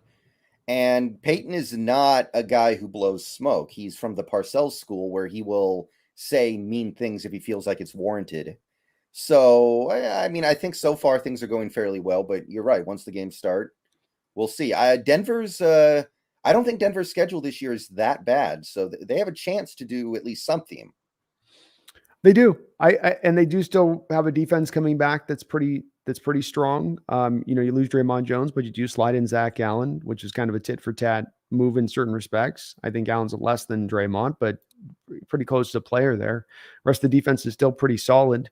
I think that they definitely still could go out there and make some noise this year. It just probably going to depend upon how they pass protect and how Russell does against the pressure holding the ball, getting those, getting those moments off. It's always the thing I go to. I mean, McGlinchey got hurt today. Did you see? No. How bad? Yeah. He's apparently going to miss the preseason, and they expect him to be back for week 1. Oh, there you go. It could have been worse, but if you take a look at their training camp so far, it's kind of got a season from hell vibe, doesn't it? I know they had that last year, but you can have 2 in a row. Like Uzurike getting that was crazy too, because that wasn't just like he made one bet when he wasn't thinking. No, he's actually like a gambling addict. Like that guy's a big problem. Yeah. And then Tim Patrick, and then Kenny Himmler. And Jonas Griffin, the linebacker, who I think was going to start for them at least some of the time this year. It's actually not really gotten off to a great start in terms of a team for Denver. So they could have I think it's also possible they have a really bad season. By the way, they hired Vance Joseph, who I don't think has ever coached a good defense in his career. And he's just one of those guys who keeps hanging around, even though he's never really done much of anything. So that could go badly, because last year they got a really good season from Evero. That was a weird one. You didn't keep Evero there. I want to say too, Vance Joseph was not a Fangio. Is he a Fangio guy? Is he a Fangio cover two guy? I don't think so. Could you imagine them doing that as they decide to transition away from the defense that's been working like mad in recent years, just for the sake of changing to the new that Peyton wants? Yeah. So, I mean, that season could go one way or the other, but if I had to make a prediction, I don't think it goes all that well this year in Denver. I think they're obviously better than last year, but I don't believe they're a playoff team, especially in that division. Yeah, Peyton probably gets him into a 7-8 win territory of things, just because he's a good coach. And like you said, the schedule's not treacherous, and they'll lean away from Russ and trying to, make him throw high volume amount. So they kind of protect some things. So I do see that them being in that realm a little bit better, but still not what you call Renaissance Garth. I don't know if we can get to Renaissance, but we'll see. Right. Kevin, thank you for Kevin Low Nice. Thank you for the $10 donation. Very, very kind of you. It says the 2 most feared safeties of the 1980s was Lott and Kenny Easley. Man, they were fun to watch. Go Hawks. Well, go Hawks, Kevin. They indeed, to my money, were the 2 far best safeties of the 80s. I don't think that there were some good safeties behind them, but those were far and away the best. And what made them interesting to me, Brendan, was that these were guys in Lott and Easley that were they were everything that you could want from a safety. The size, ball skills. Could they do man coverage if you had to set them up and do man coverage? Could they play back deep? Could they come and bring the lumber when you needed them to hit, and not just bring the lumber, but hit with a level that like other players in the football field can't. They checked all of those boxes. And of course, Lott is kind of long revered up there with your guys who's out there, like your Ed Reeds, or the best of the best of the best. He might be the best all time by a lot of people's list. Man, I mean, he was so good. He eventually changed to corner later in his career for a while with the Raiders. I think even Lott. Didn't know that. Yeah, when he went to the Raiders, I think Lott actually played some corner for them too. But just guys that could do it all and love the game. Of course, there's that famous story with Lott and having a tip of his finger cut off in halftime and tell him to tape it up and go back out there, just cut off the end of my finger and let's go. Right. I mean, they were wired differently. Those ones, they were wired differently. Yeah. Easley's the most forgotten about great player in Seahawks history. He's the one that people just, and it's understandable because he's so long far back and it's been so long since he played, and because also he didn't have the 12, 13-year career. But it shouldn't minimize how much he was as impactful as he was when he played in the 80s. I mean, he was an outstanding difference maker. Yeah, I can get behind all of that. And again, it's one of those things where I think you have to really talk to people who watched him play to understand it, because as somebody who obviously didn't watch him play, I didn't really get it. It's almost like a Dick Butkus thing. Mm-hmm. Because when you look at Dick Butkus, you're like, what's so great about this guy? Like, he was never on any good teams. I don't think he ever made the playoffs. They don't have numbers back then, so you have no idea what his stats were. So you just look at a guy and you're like, well, what's the big deal? And you talk to people who watched him play back then, and they're like, no, you don't understand. You don't understand. That guy was an all-timer. Yeah. Yeah, it's just that thing that you see on certain guys is that on any given era that stand out to you. They go that there's this guy. It's the old axiom that said, of course, Brendan, that he could play in any era. But I think it's true. There are those guys that are like that, which, you give Kenny Easley modern physical training stuff and all that stuff. I think he could play in this modern era. He would have been built to do so. And just there was no deficiency to his game. There was no hole to his game. And he could be all over the place in the football at any one given time. You never knew where he was going to be or how he was going to be he wasn't a center field guy that you just sat back there and waited for overthrows and he's going to pick it off. He's up around the box. He's taking them right flat routes. He's buzzing underneath. And I've gone back and I've put together like a large video eventually I'm going to do. And so I go back and watch a lot of that old tape on that stuff. And it still does show up with him where it's just, the Dolphins game against them. And we were just talking about the conference championship game where, he's out there just, tearing it up and he's all over the place, and hitting everything that moves, just hitting everybody. Yeah. It's pretty impressive. Thank you though, Kevin. Appreciate you. And Megan reacting to your Dave Craig love. I mean, it's not like I love Dave Craig, but you're not going to win on this one, brother. You're not going to win on this one. She doesn't differentiate. You crossed the line, man. You crossed the Dave Craig line. There's no gray area with Megan on that one. Yeah, I mean, I just that 84 season, the numbers that team, I don't know if it's fair to call them like ahead of their time, but that was like a team that you would far more likely see in the modern NFL than back then. And Dave Craig actually was phenomenal that year. If you take a look at the numbers, you take a look at the way he played, it was beyond anything else he did for the rest of his career, I think. I try to say that to Megan too, but she don't want to hear it. She don't want to hear it. You caught her off guard on this one too, because you had it built up thinking you're going to start going Zorn route. Here's another $5 from Megan. Thank you for the double dono, Megan. She says, I don't know what's worse, Brendan's love of the migraine-inducing highlighter green jerseys, or the fact he likes Dave Craig. Yeah. I mean, I used to not. I can't wear this a lot because of the green screen. Yeah, I think that's what people were talking about my shirt in chat earlier because it was blinding people. Because, I mean, it is a flash color. It's like I can't wear this in my normal videos because it'll make my head float in space because it's green screen. I think that'd be even funnier, dude. Just to start, what's going to happen today at training camp, folks? I don't know. But yeah, it's not my favorite, I'll say that. But sometimes you want to just get people's attention. Sometimes you just want to make people's eyes hurt. Sometimes you want to drive the bright red car.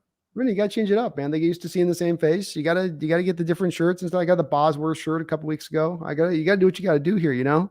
Another year we're gonna be wearing the big shades, and then they'll just keep getting bigger, like some of those YouTubers. They'll get into the just wearing shades 24/7 when they get too cool. I'm like, there you go. But yeah. I don't know what you're gonna do, Megan. I don't know.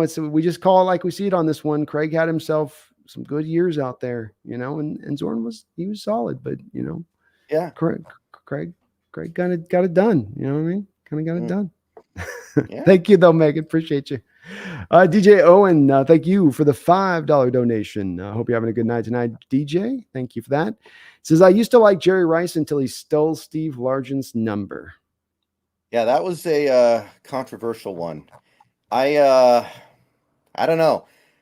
When it happened, I didn't think that much of it because I remember I was watching football that year. I was super into it. And I remember there was a thing, we signed Jerry Rice, and I was excited because I was a kid and I didn't really understand that he's 58 years old now.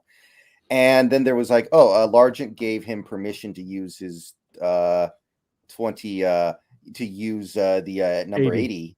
Yeah, right, number 80. And I didn't think much of it, but talking to people about it now, it was like a big thing. And some people really don't like it, and I get it. Yeah. Well, it's one of those respect things where like Jerry's showing you like what he thought of Largent versus what he thinks of himself. And you're kind of going into another guy's backyard as you take that mentality, right? It's not one thing when you do it in your own house. It's another thing when you go into somebody else's house and you do it where they're a legend, where they're revered. And yeah, he lied about it, where Steve didn't give him permission to use the number. And then you take that number, which the respect thing would have been, I'm just take 81. Steve's a different guy. This ain't me going to some Cincinnati Bengals and I'm like, hey, I know Chris Collinsworth didn't have 80, but it'd be like that, be like, hey, I know Chris Collinsworth is your number 80 guy here and you don't want to give out that jersey, but like, come on, give it to me.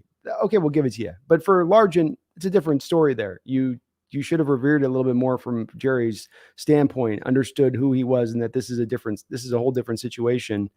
And it speaks to the fact that he didn't call Steve, Brendan. He didn't reach out to him and ask permission because he knew it was wrong. That in itself, the lack of action there and the fact he has to lie about it tells you that he understood that the right thing for me is not to be wearing 80 when I'm putting on the Seahawks colors. Made me look at him in a little bit of a different light as well. Yeah, admittedly. Here's kind of the eternal one for me, and I want your take on this one. Mm-hmm. 2011, I remember listening to the radio a lot when I was driving home from work, sports radio. And at that time, the Seahawks were bad. That was the Tavares Jackson season. We had a little bit of a second half resurgence, but the first half of the year, we were just bad. Yeah. I think we were 2-6 at one point, and people were talking about, well, what if we get the Andrew Luck pick? At that time, it seemed realistic. If we had gotten Andrew Luck, what happens to 12? Because 12 was his number. What happens there? Well, you wouldn't give it away. He'd be choosing a different number than 12. Because he's a college guy coming out. He doesn't have even the grab. He doesn't have that the pelts on the wall to be saying, well, I look what I've done and accomplished. So he would have gone to some 2, probably is the number he would have probably gone to at that point. But would have been interesting, man. If you brought Luck here versus where the Colts and got all the hell beat out of him versus us at that time building up an offensive line that actually could have protected him. Would have been a very interesting difference of history at that point, wouldn't it? Yeah. I mean, what if he indicated that he really liked that number 12? I wonder what you do then, because it's not just any college guy. I wonder what would have happened if that had come to pass, because I don't think you pass up on drafting Andrew Luck because you're worried about the number. But do you just try to wear him down and just say, look, dude, just get another number? Or do you go, you know what, for you, we make an exception? I wonder what would have happened there. I feel like over the last 30 years, we could probably count on our hands the number of times that a player whose number's been retired has been allowed to be used by any given professional team in any given sport.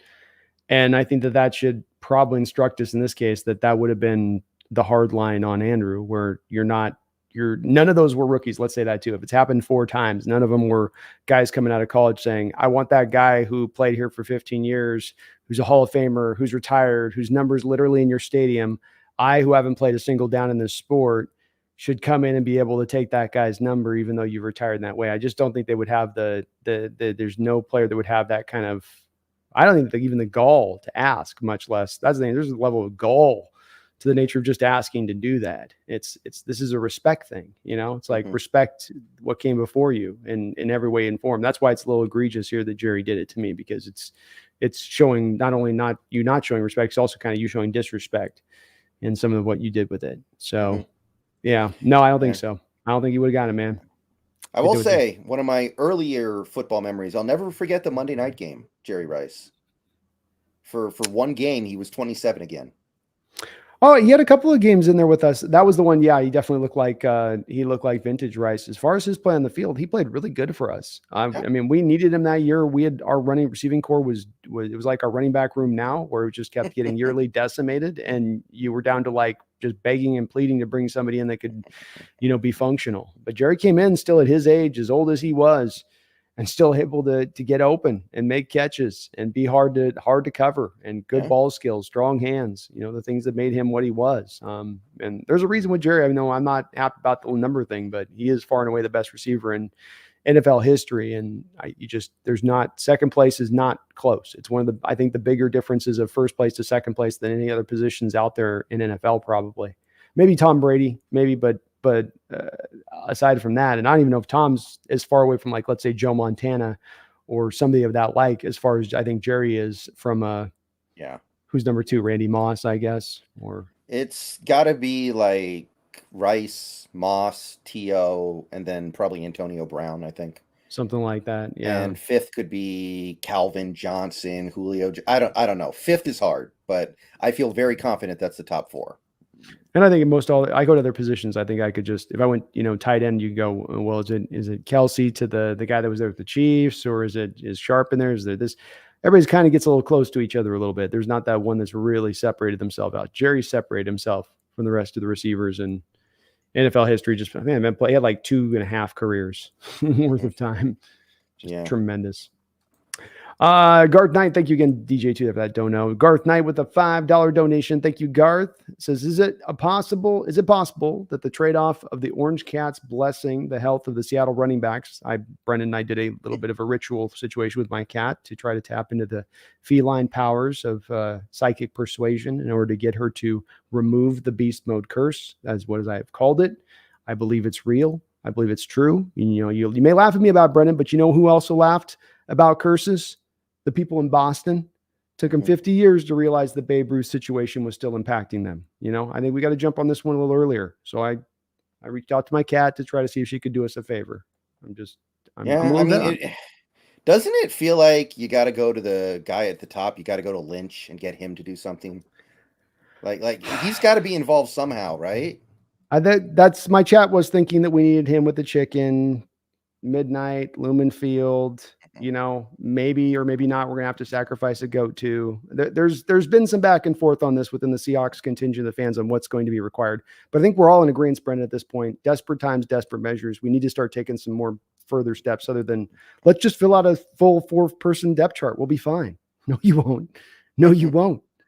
And I do hope, for the sake of things, Marshawn's out there this year still working out. Just because, God, I don't know what's going to go on this year with that running back room. It's bit, man. He's in a movie that comes out in a couple of weeks here.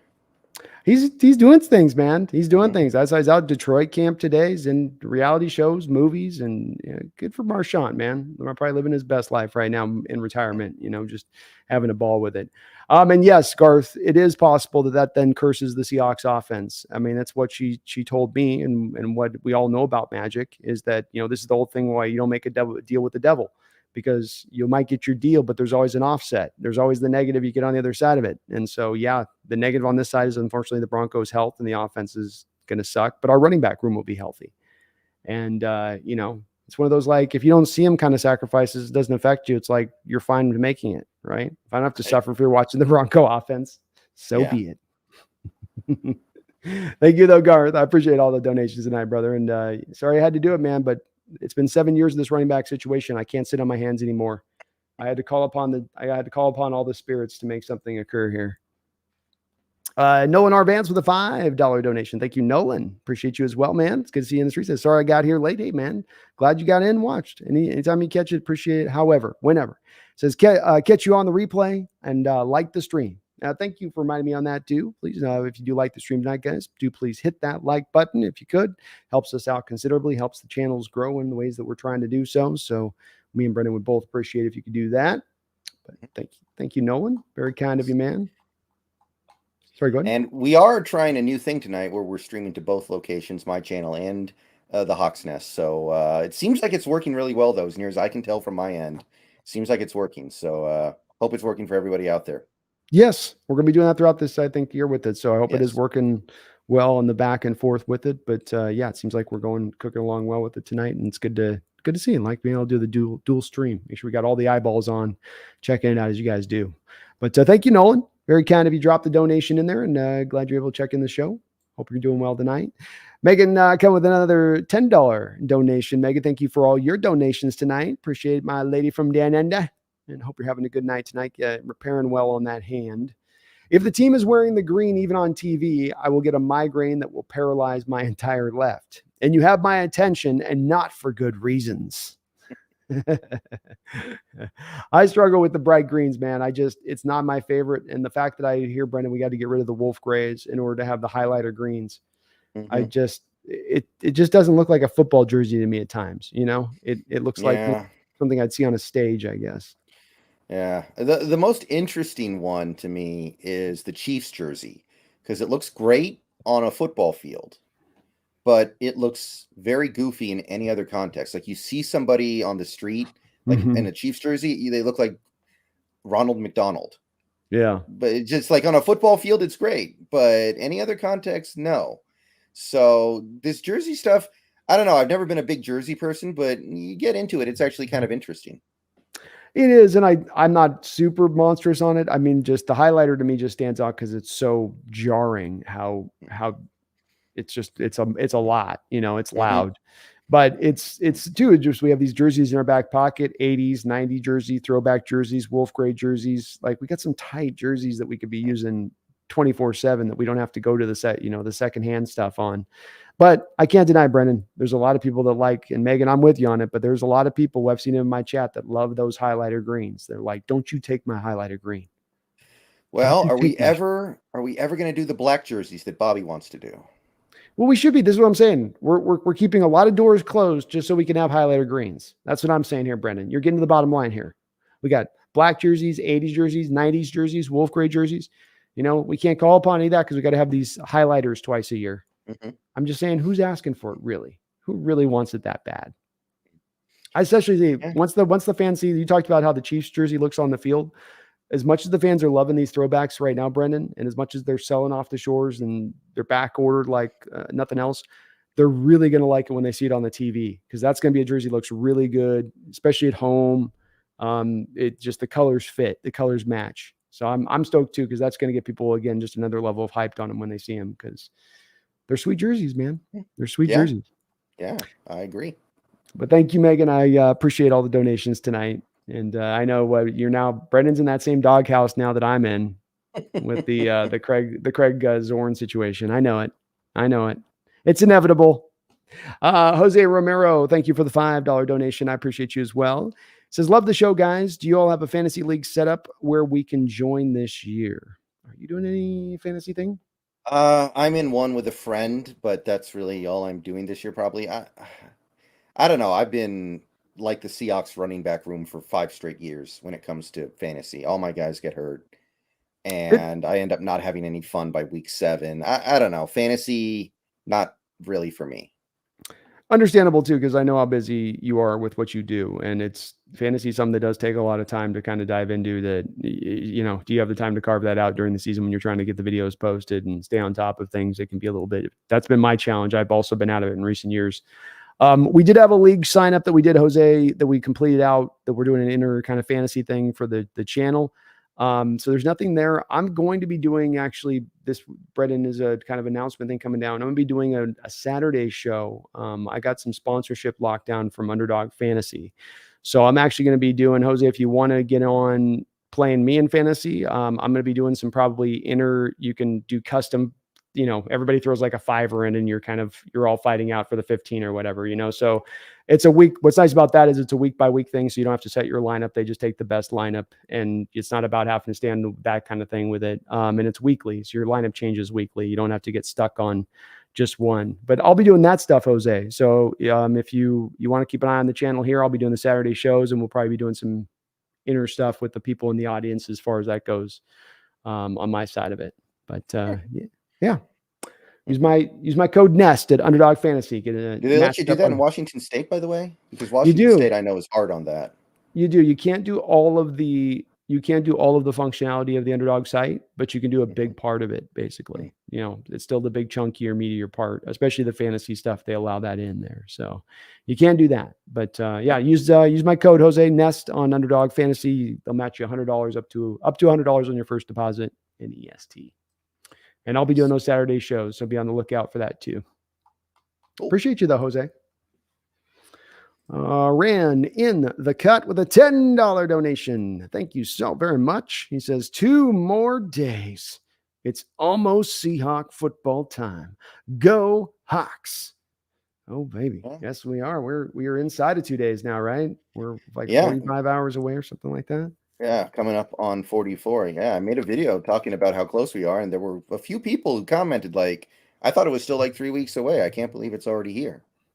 It's going fast for as slow as that June, late May, early July period went, as we were just like tapping our toes, going, okay, are we almost there yet? Are we almost there yet? We're finally now here. And it feels good, man, Rand. It really does. Both me and Brendan are as excited as we've been in recent years on this team. And you're so interested to see what this team's going to look like on the field, what changes are going to take place, if they're going to take the steps forward in the places of improvement that you wanted to see. And that's why I think the preseason now going to 3 games, Brendan, has become a little more important than in the past. Because they're in that 4th game. There is just these 3 in and out. I know that there's not a lot of playing starters in recent years, and but sometimes it's the backups going in there that you need to get more solidified on your understanding of what they are, who they are, and where they fit in, isn't it? Yeah, you still need the preseason. Absolutely. I think that there are some fans out there that would be in favor of abolishing the preseason entirely, but you need this. This is an important part of the process, and I'm excited for it. And I think a lot of people on my channel who post on my videos and are in my Discord are also very excited about it as well.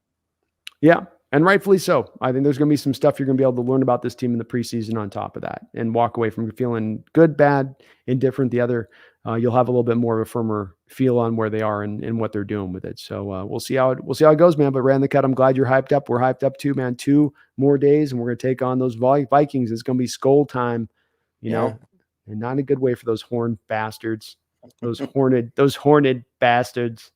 Yeah.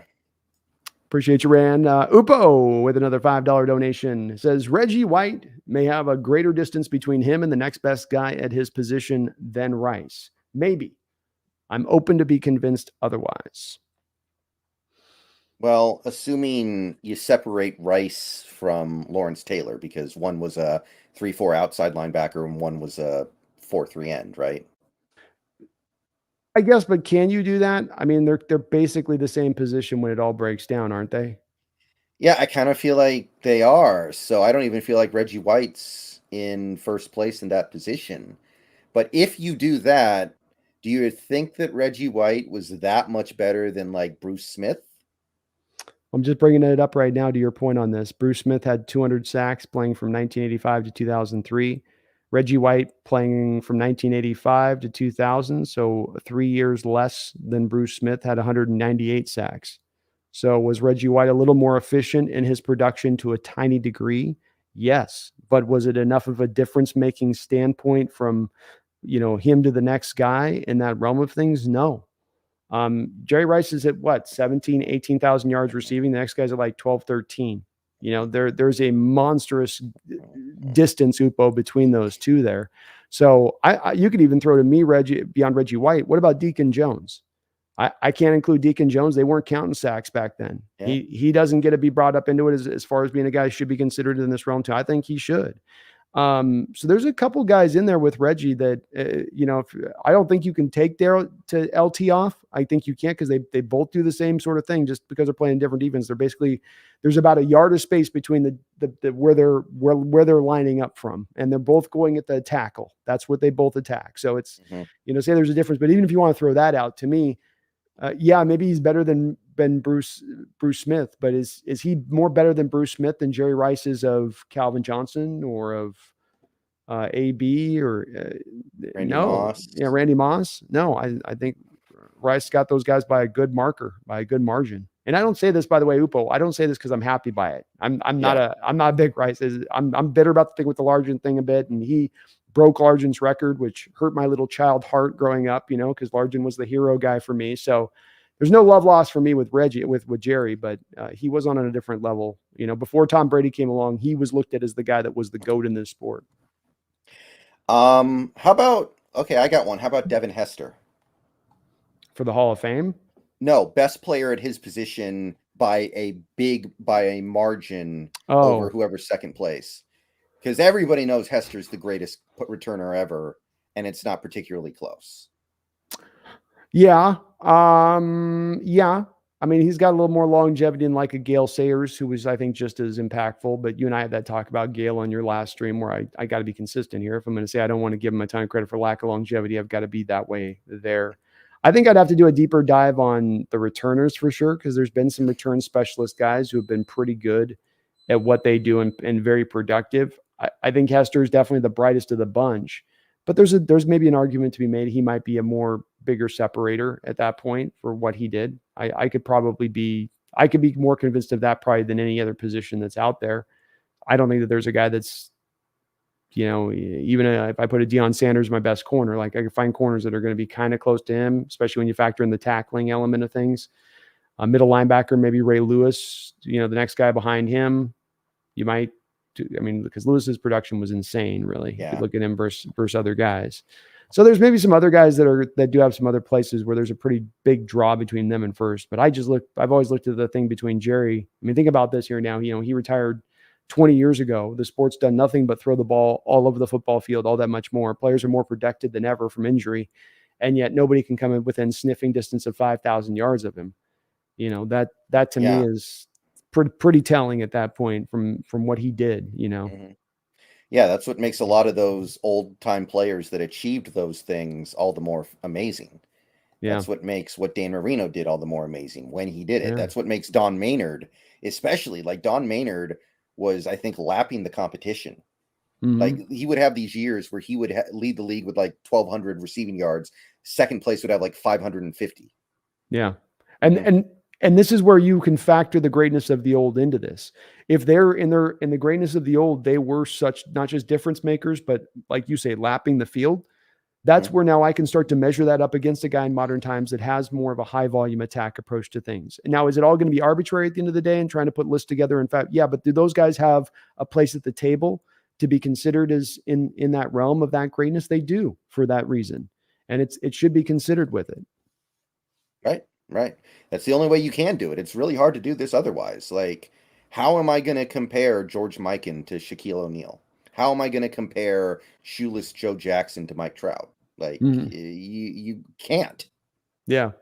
No, it's very hard. It's very hard at the end of the day. It's a fun exercise, but it gets tough. I think there are ways you can come to affirm strong arguments one way or the other on it, but nothing ever is, solved with different errors in that range of things. Reggie was a great player, though. Don't get me wrong, Upo. He was a fantastic player, but there's been some great edges, man.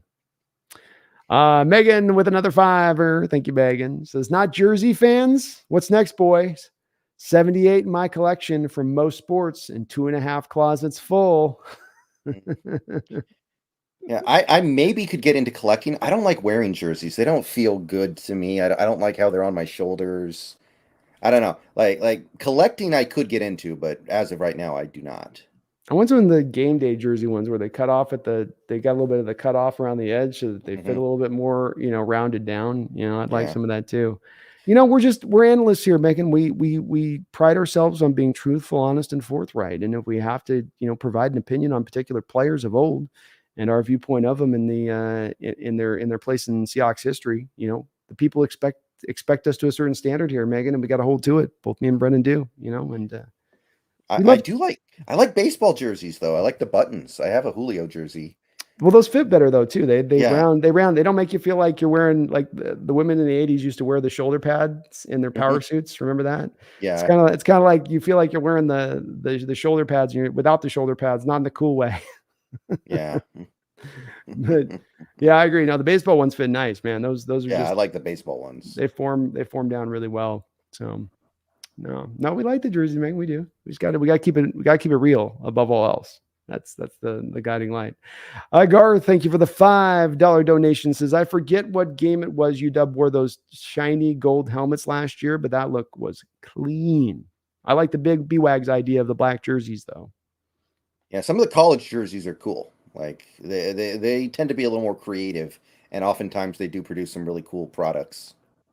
They really do. I still always do go back to the UW early 90s uniform. I thought they had perfectly done right. Like that was to me the best.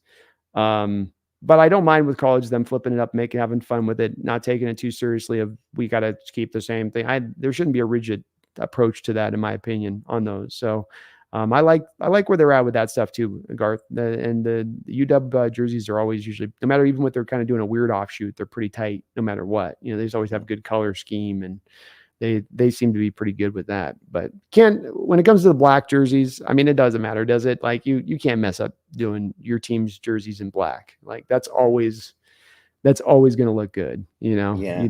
You'd have to have like Barney as a logo on the front to mess up black jerseys. Yeah. Black jerseys are pretty undefeated. Yeah.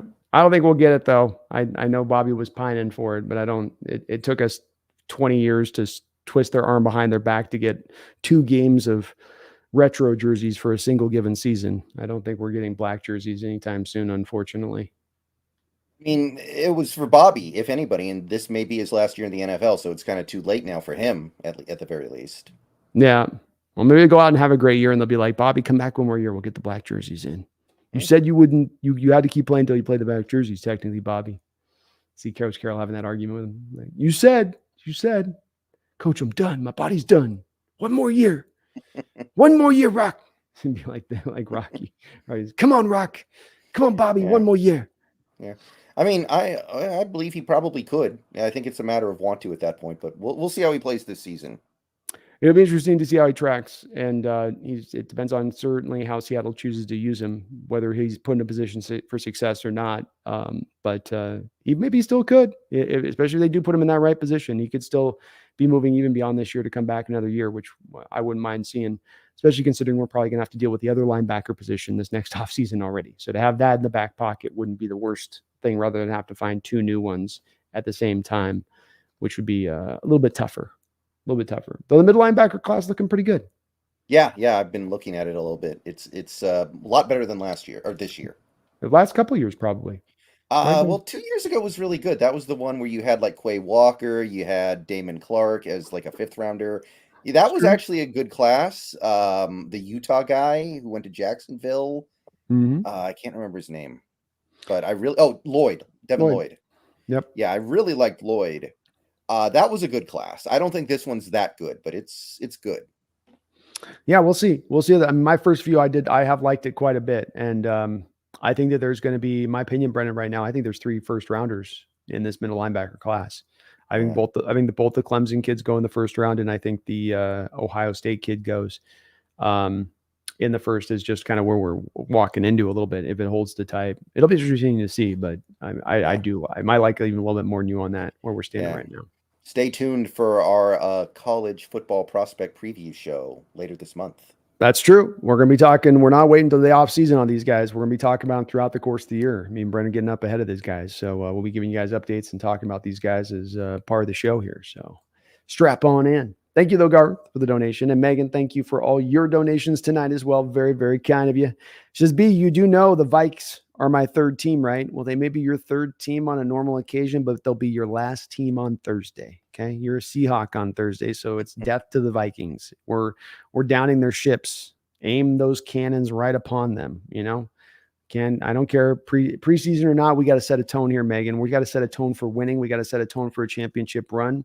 And we don't do that by taking it lightly on guys just because they wear Hornet helmets.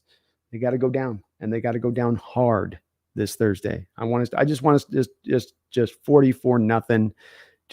We beat on Cousins, so he's only out there one drive, and they're just like, dear God, get him off the field. No more of this. Yeah, I mean, we're a year away from Cousins being a 49er, so we got to start planning ahead of time here. We got to make him fear us. Oh, you're thinking long term. I was going to say he was going to be a Niner by mid-season, but you're going full round, huh? Wow, that would be interesting. I was already talking. I talked to Jesse, who does the last season of the Niner channel that I talked to, and I had some fun. I had a lot of fun with a little bit of the prodding of pushing him on the quarterback issue, because right now that's such a sensitive subject in Niner land. It's like it's causing civil war within their own community in a major way, and so but he's already like, we're talking about Cousins and how much of a goober he looks on that quarterback show, or maybe it's just my take. That was my view of it. I don't know. I just was like, no, you're not going to be my starting quarterback. I know how productive he's been. I know he's underrated, and I know everybody's now like suddenly pro Cousins, but I'm just there going, no, no. And he's over there already starting to go, well, I mean, he's really, when you do watch, I had actually a lot more, respect for him after watching him. And I'm going, really? Or have you already started to make a little bit of peace with what is, as the man said in the Matrix, inevitable, right? Yeah, it just feels like the perfect match, right? Shanahan back with his guy Cousins. You've got the fact that he's a free agent after this season. The Trey Lance thing seems dead on arrival. Like it's just going to happen, isn't it? Every young boy wants his blankie, but sometimes you need to grow beyond your blankie and learn to go being a big boy. And Shanahan, if he goes and he does that, mark my words upon it, it will be a move that does not work in the Niner favor and probably will be the move that cements him as moving on out of town. And I think he's a bright young coach. I think he's a guy that's got a lot of upside as a coach. I think he's also a guy that might have Achilles heels that keep him from reaching coaching greatness a little bit. But that would be such, to me, not the right move for them to make. But I think you're right to believe that this is where they're going with it, because this is where signs point to. And if you look at the Niners and their situation, won't have a lot of money to spend, won't have a draft pick to go up there and take a quarterback high, don't have the time to wait on a young quarterback to develop. So now you're looking for the veteran quarterback in next year's market that could be there. Who would it be? And this is, of course, I guess you're not in on Brock Montana working out, I guess, right? No, I don't think he's good. So, yeah, I think that leads them into the arms of Kirk Cousins, and your blankie's not going to work, Shanahan. Sorry, it's not the right call. But it'd be funny if they have a weird quarterback situation. They call up Minnesota. Minnesota's kind of in that weird in between territory this year, where they're some people, they might be good and they might be really bad. Like the Vikings could be really into it. They're kind of hard to pin down for me a little bit in my outlook of them. There's a couple of those teams this year where I'm a little like Vikings, Saints. I'm not really sure, Panthers even.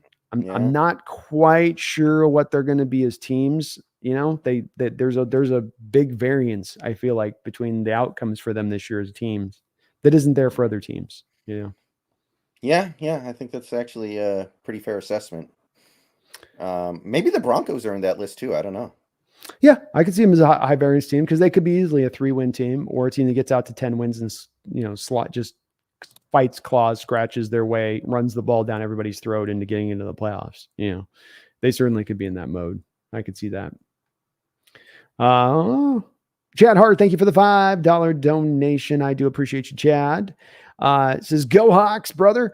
I'm going to purchase a coffee mug. I'm liking that new Hawks Nest logo. I really appreciate all the videos." Well, thank you, Chad. And yeah, we got I've got the Etsy store going now here, Brendan, full steam. So we got the new logo redone, got the Etsy store going with all the little stuff in there, and it's going well. Got a couple purchases that have rolled through. So we'll keep expanding on that store there, Chad. We'll keep getting more going on it. And yeah, I went and got the logo redone, Brendan, so I could sell this stuff without it being copywritten stuff. Got the new deal on there. Yeah, I've thought about doing merch stuff. Maybe I should look into that a little bit more.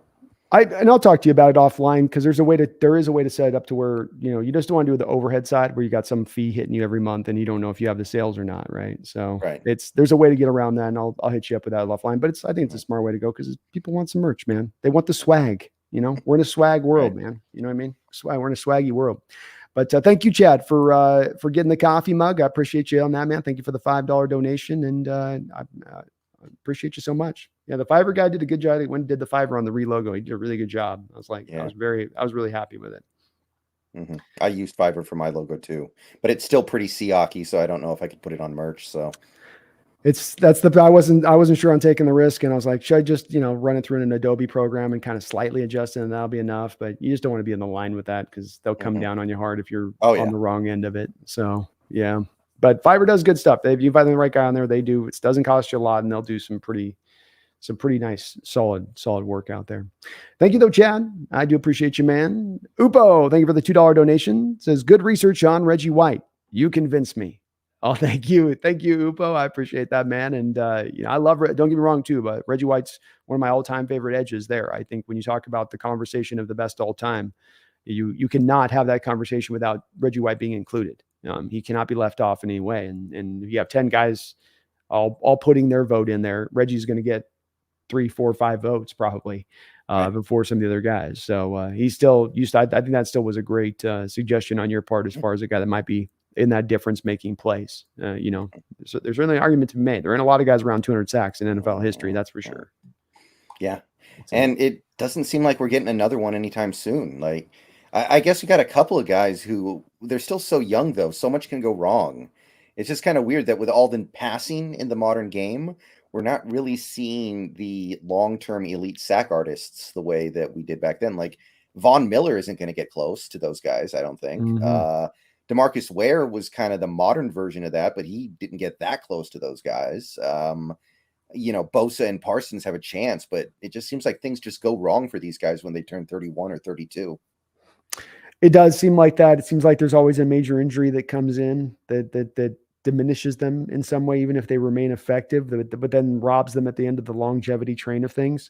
I think too, the money that's at play here, when you're 30 and you've made 120 million in contracts through 2 or 3 deals you've had through your career, how motivated are you at 33 to go out there for another 5-6 years to get to that 200 sack mark? And beat your body up in that way when you already have that money in the bank so you can make 180 versus 120. It's probably, it would get that way for me. I don't know about you, but I start getting to that funny number point. I'm like, legacy's nice, but I'd like to be able to enjoy my body for the next 50 years as I enjoy this money. I maybe don't want to walk with a limp 24/7. And I know that's always the case that you have to make that call with it, but certainly you're getting some extra wear and tear if you go that extra 4 or 5 to get to that spot. You're right, though. It's not getting broken anytime soon, man. Nobody's coming down and disrupting that 200 sack point. It'd have to be one of these young guys like Parsons or Bosa or something that just burst in and instantly productive, and then just they're going to have to do it in a shorter time, I guess. What I'm saying, they'll have to do like a 10-year period, get over that 200 sack, where it's like 20 sacks a year almost every single year. Yeah. Thank you, though, Upo. Appreciate you, man. Megan, thank you for all of your donations tonight. I really do appreciate you. She says, got my Kraken custom jersey on. Brendan, ask Brendan about it. Kraken jersey. Well, the Kraken jerseys, to me, they resemble almost what you would put on a king prior to some, ball or something. Like they're like finely embroidered. I feel like there's flecks of gold that are interwoven into the fabric. Those things are the most impressive jerseys as far as just like the quality of what you see on them when they're put together, like of any jerseys. They go over the top on those NHL jerseys, man. Those things are like, I don't know how you wear them. It's like you got to put them behind glass or like little works of art or something. But I was impressed, man. I said, she sent me pictures like, man, those things are next level. Definitely beyond football and baseball jerseys. I never really thought about it like that, but that is pretty good. They're pretty tight.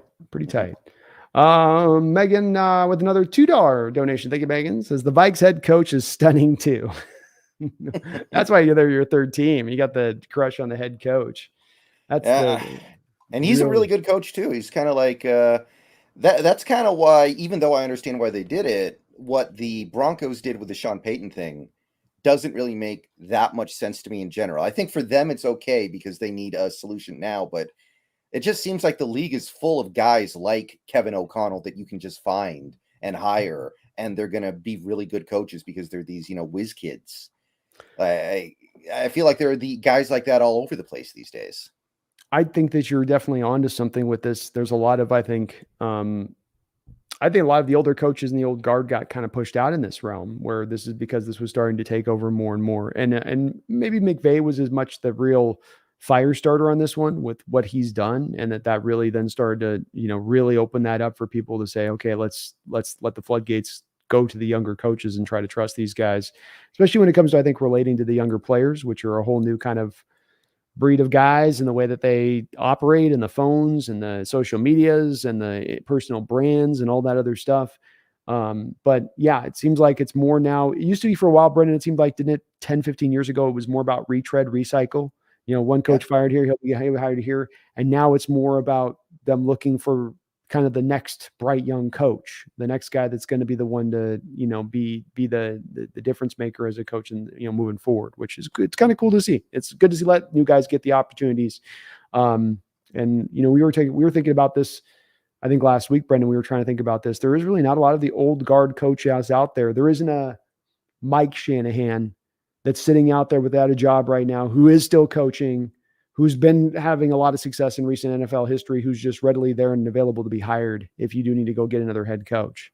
So that to me will only start to push this more further in the direction of younger coaches, newer coaches, newer ideas and that and Yeah. whatnot. I mean, Peyton was the retread who was waiting for a coaching job and he got hired. So that was it. Like that was the He like will. I don't think Dungy's coming out. I don't think Cowher's coming out. I don't think any of those guys would take a coaching job. So I don't either. And I agree with you on it as that I understand why the Broncos did it and maybe it will work and they'll be able to sort of, like the end of Star Wars 1 where you've got to go down through the little tight little path with Vader chasing you and you got to shoot the thing right into the small little tiny hole.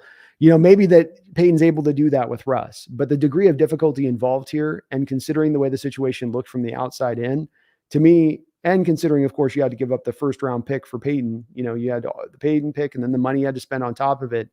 yeah. A bit more of an argument to be made to go a different direction with the younger coach and maybe just move off the Wilson thing at that point, give the new coach an opportunity for success by not marrying him then to an old coach, but that would have been an extreme step and obviously one that would have probably been one to just too much pain there. Having to feel like you cut your arm off there at that point. And maybe Peyton can pull it off, man. Maybe he Yeah. is just that good of a coach. If he does, he'll definitely earn marks. But to your point, though, the Kevin Connell, his star is rising too. He's a guy that's really in high consideration around the league for what he's done there with the Vikings and how he comes off and his manner and his ability to run offenses. So he's a guy to watch into the future. It's why he's one of the main reasons right now in the Vikings where my head goes, Brendan, they're going to fall back to earth this year.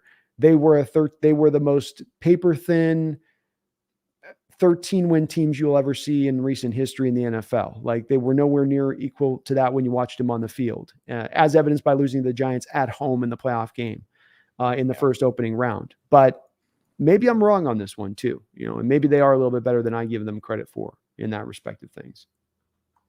Yeah. Every game they played was a coin flip. It came up heads a lot in the regular season, and then it came up tails in the playoffs. I think that's basically the way to put it. Mm-hmm.